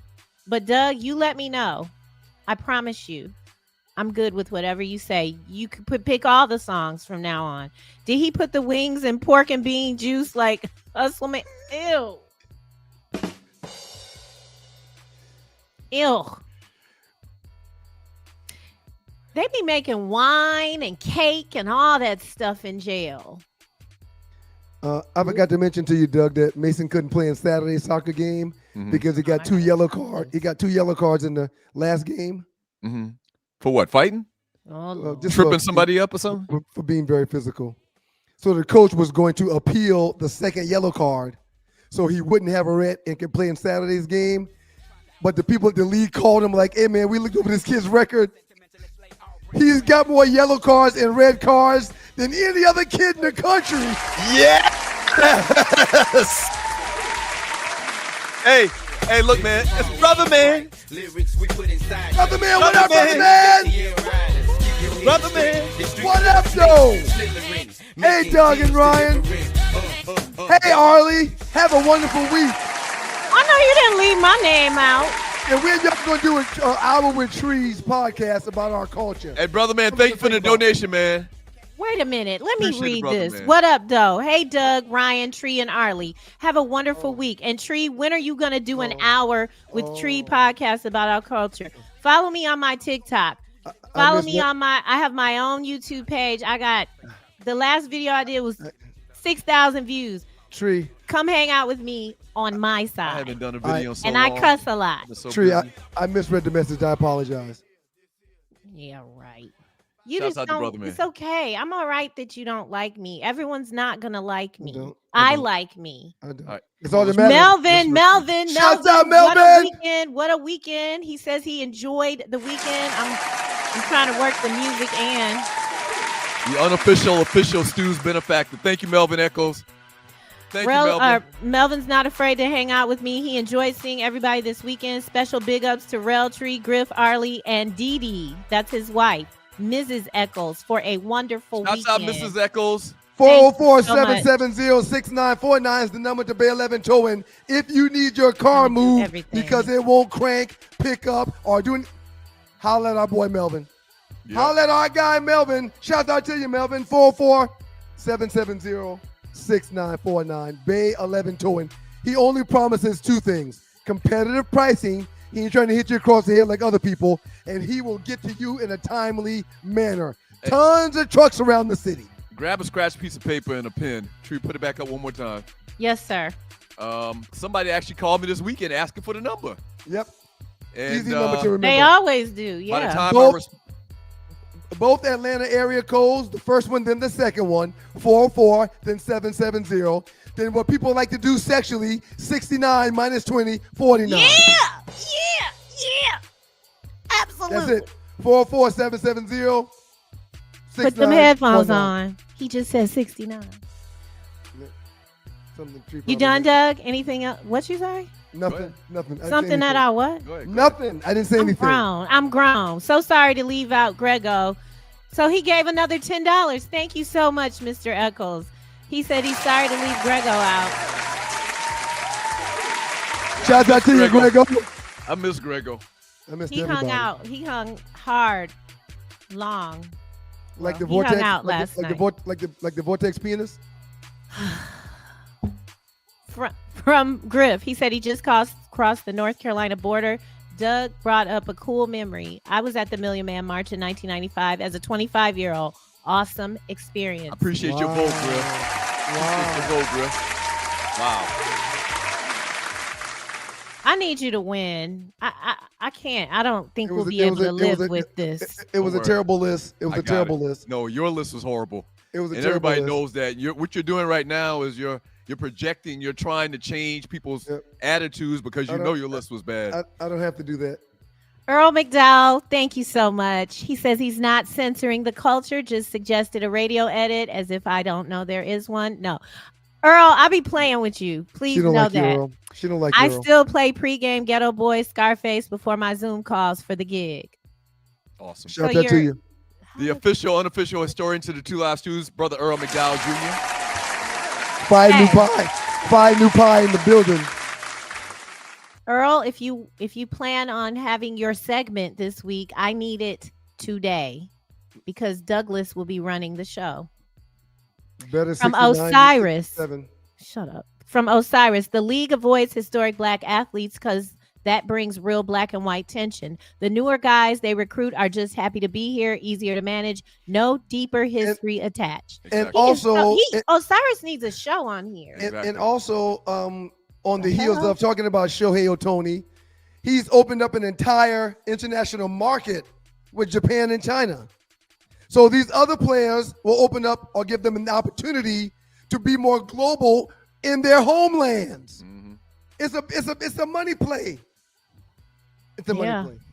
Absolutely. And they can ball. If you watch Wembanyama play, your mind would be blown at how good he is to be as big as he is. They had Japanese players before, but I get what you're saying. Well, the same thing was for them.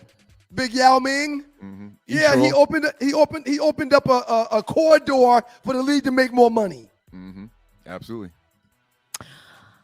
Kesey, thank you so much for having us at Cafe Bartique. Cafe Bartique is in Cascade Heights. I wish he would have put the address up here. We are continuing to build Cascade Heights as the Black Block. Good times without having to leave our own neighborhood. Thanks for supporting. I had a great time Friday. I'm gonna tell you this, and Kesey, you probably noticed. Shouts out to you, Kesey. Thanks for the $5. Don't say nothing negative, please. You say whatever you want, Doug. You probably noticed, Kesey. I'm probably not telling you anything new. The police. I see the signs of gentrification coming up over there. I see them. When I left the other night and headed down that little side street to jump on 20, there were some people, some colonizers outside, like painting the outside. It was late. They were painting the storefront, and they had like the lights on, like they were turning on the lights or something like that. And they had been working all day on bringing this building up to standard. So I love what y'all doing over there in Cascade Heights. Love it. I do too. Just know that them folks coming. That's so doom and gloom. They see the opportunity. They see the opportunity that's about to happen over there, and they do like they always do and everywhere near that belt line, they're trying to steal all that too. Everywhere near them belt lines. From Loose Neck, Ryan, keep loving Caitlin Clark. Tree, we love you. Yes, the people.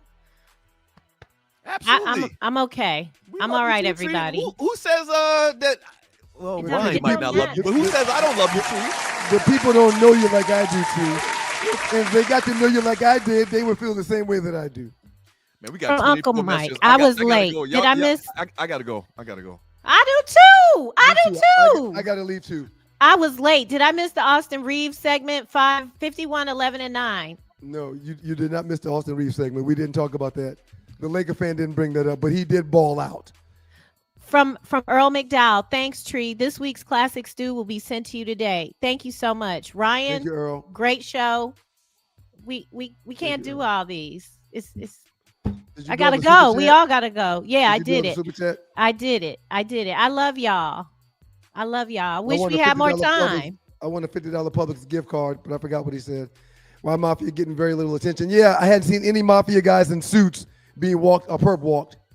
If you let some jackass convince you Patty the Bell can't sing, you're weak-minded. I agree with that. Yeah. But she's been screaming. She has been screaming. And Chaka Khan, yeah, I get. Well, she might have been high though. Neither one. They're talking about y'all's list, and let's go out. Let's go out with you pushing your agenda. They are pushing two-class system, have and have-nots, about them stamps, them food stamps being cut off. You're correct. Yep. You're correct. Hey man, gotta give an A+ to everybody that participated in today's super chat. Thank y'all, super chatters. We really appreciate y'all. We have to read that one. Mm-hmm. Yeah, this is where Doug would hit the applause, but since Doug is gone, I'll do it. Thank you, super chatters. A lot to do. Till Dog 12. Ryan is the epitome of a person who creates a hostile working environment. You are. Kiss my grits, Till Dog. How about that? Kiss my grits that's been in the pot for 2 hours on high. I never turned it down to simmer. Kiss them. Loose neck, speak life. Okay. And if you kiss those kind of grits, you're going to find your lip print being like molded in the hot ass grits. And I hope the bottom of your chin get in the grits too and burn it. Son of a bitch. That's exactly what I hope. Y'all will do anything to throw me off my game. Bringing up Caitlin Clark. I ain't saying nothing about Caitlin Clark today. This is my top 5 list. Please find time to support it. Black Power Fist hair pick, handshakes, playing cards, family reunions and cookouts, and the church experience. And I didn't even talk about the honorable mention. Did y'all see the honorable mention at the bottom? Let me pull that back up real quick. Oh my God! All right, fried chicken and watermelon. Put that. It's true. It's true. We're talking about black things, right? I know Doug's gonna say, "Oh, you can't use honorable mentions," but it's true. Everybody under the sound of my voice has an affinity for 2 things for sure. 1 and 2. Super chatters, thank y'all very much. Everybody that made regular chat, thank y'all very much. We're trying to do a better job of getting y'all messages read. Thank y'all very much. Thank y'all for being a part of today's show. It would not happen if it wasn't for y'all. Thank you. A+. Great job, Arley. Well, thank you, Arley. A+.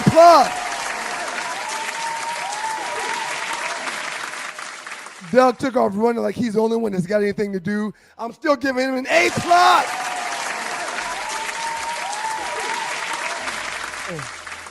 And I'm teaching y'all how to grow real hair in a short period of time. A+ to me. Shout out to me. Shouts out to me. Did I miss anybody? All the dogs and poodles, Doug, Arley, super chatters, regular chatters. All right, God is good all the time. All the time, God is good. If you don't know, am I forgetting anybody? If you don't know him, you need to find him and show him love. YouTube tree. If you don't know him, you need to find him and show him love. That's all he's showing you, nothing but love. I'm glad y'all enjoyed Trees Weekend 2025. Looking forward to the next one. Peace, y'all. Peace, y'all. Thank y'all. Thank y'all. See you Thursday.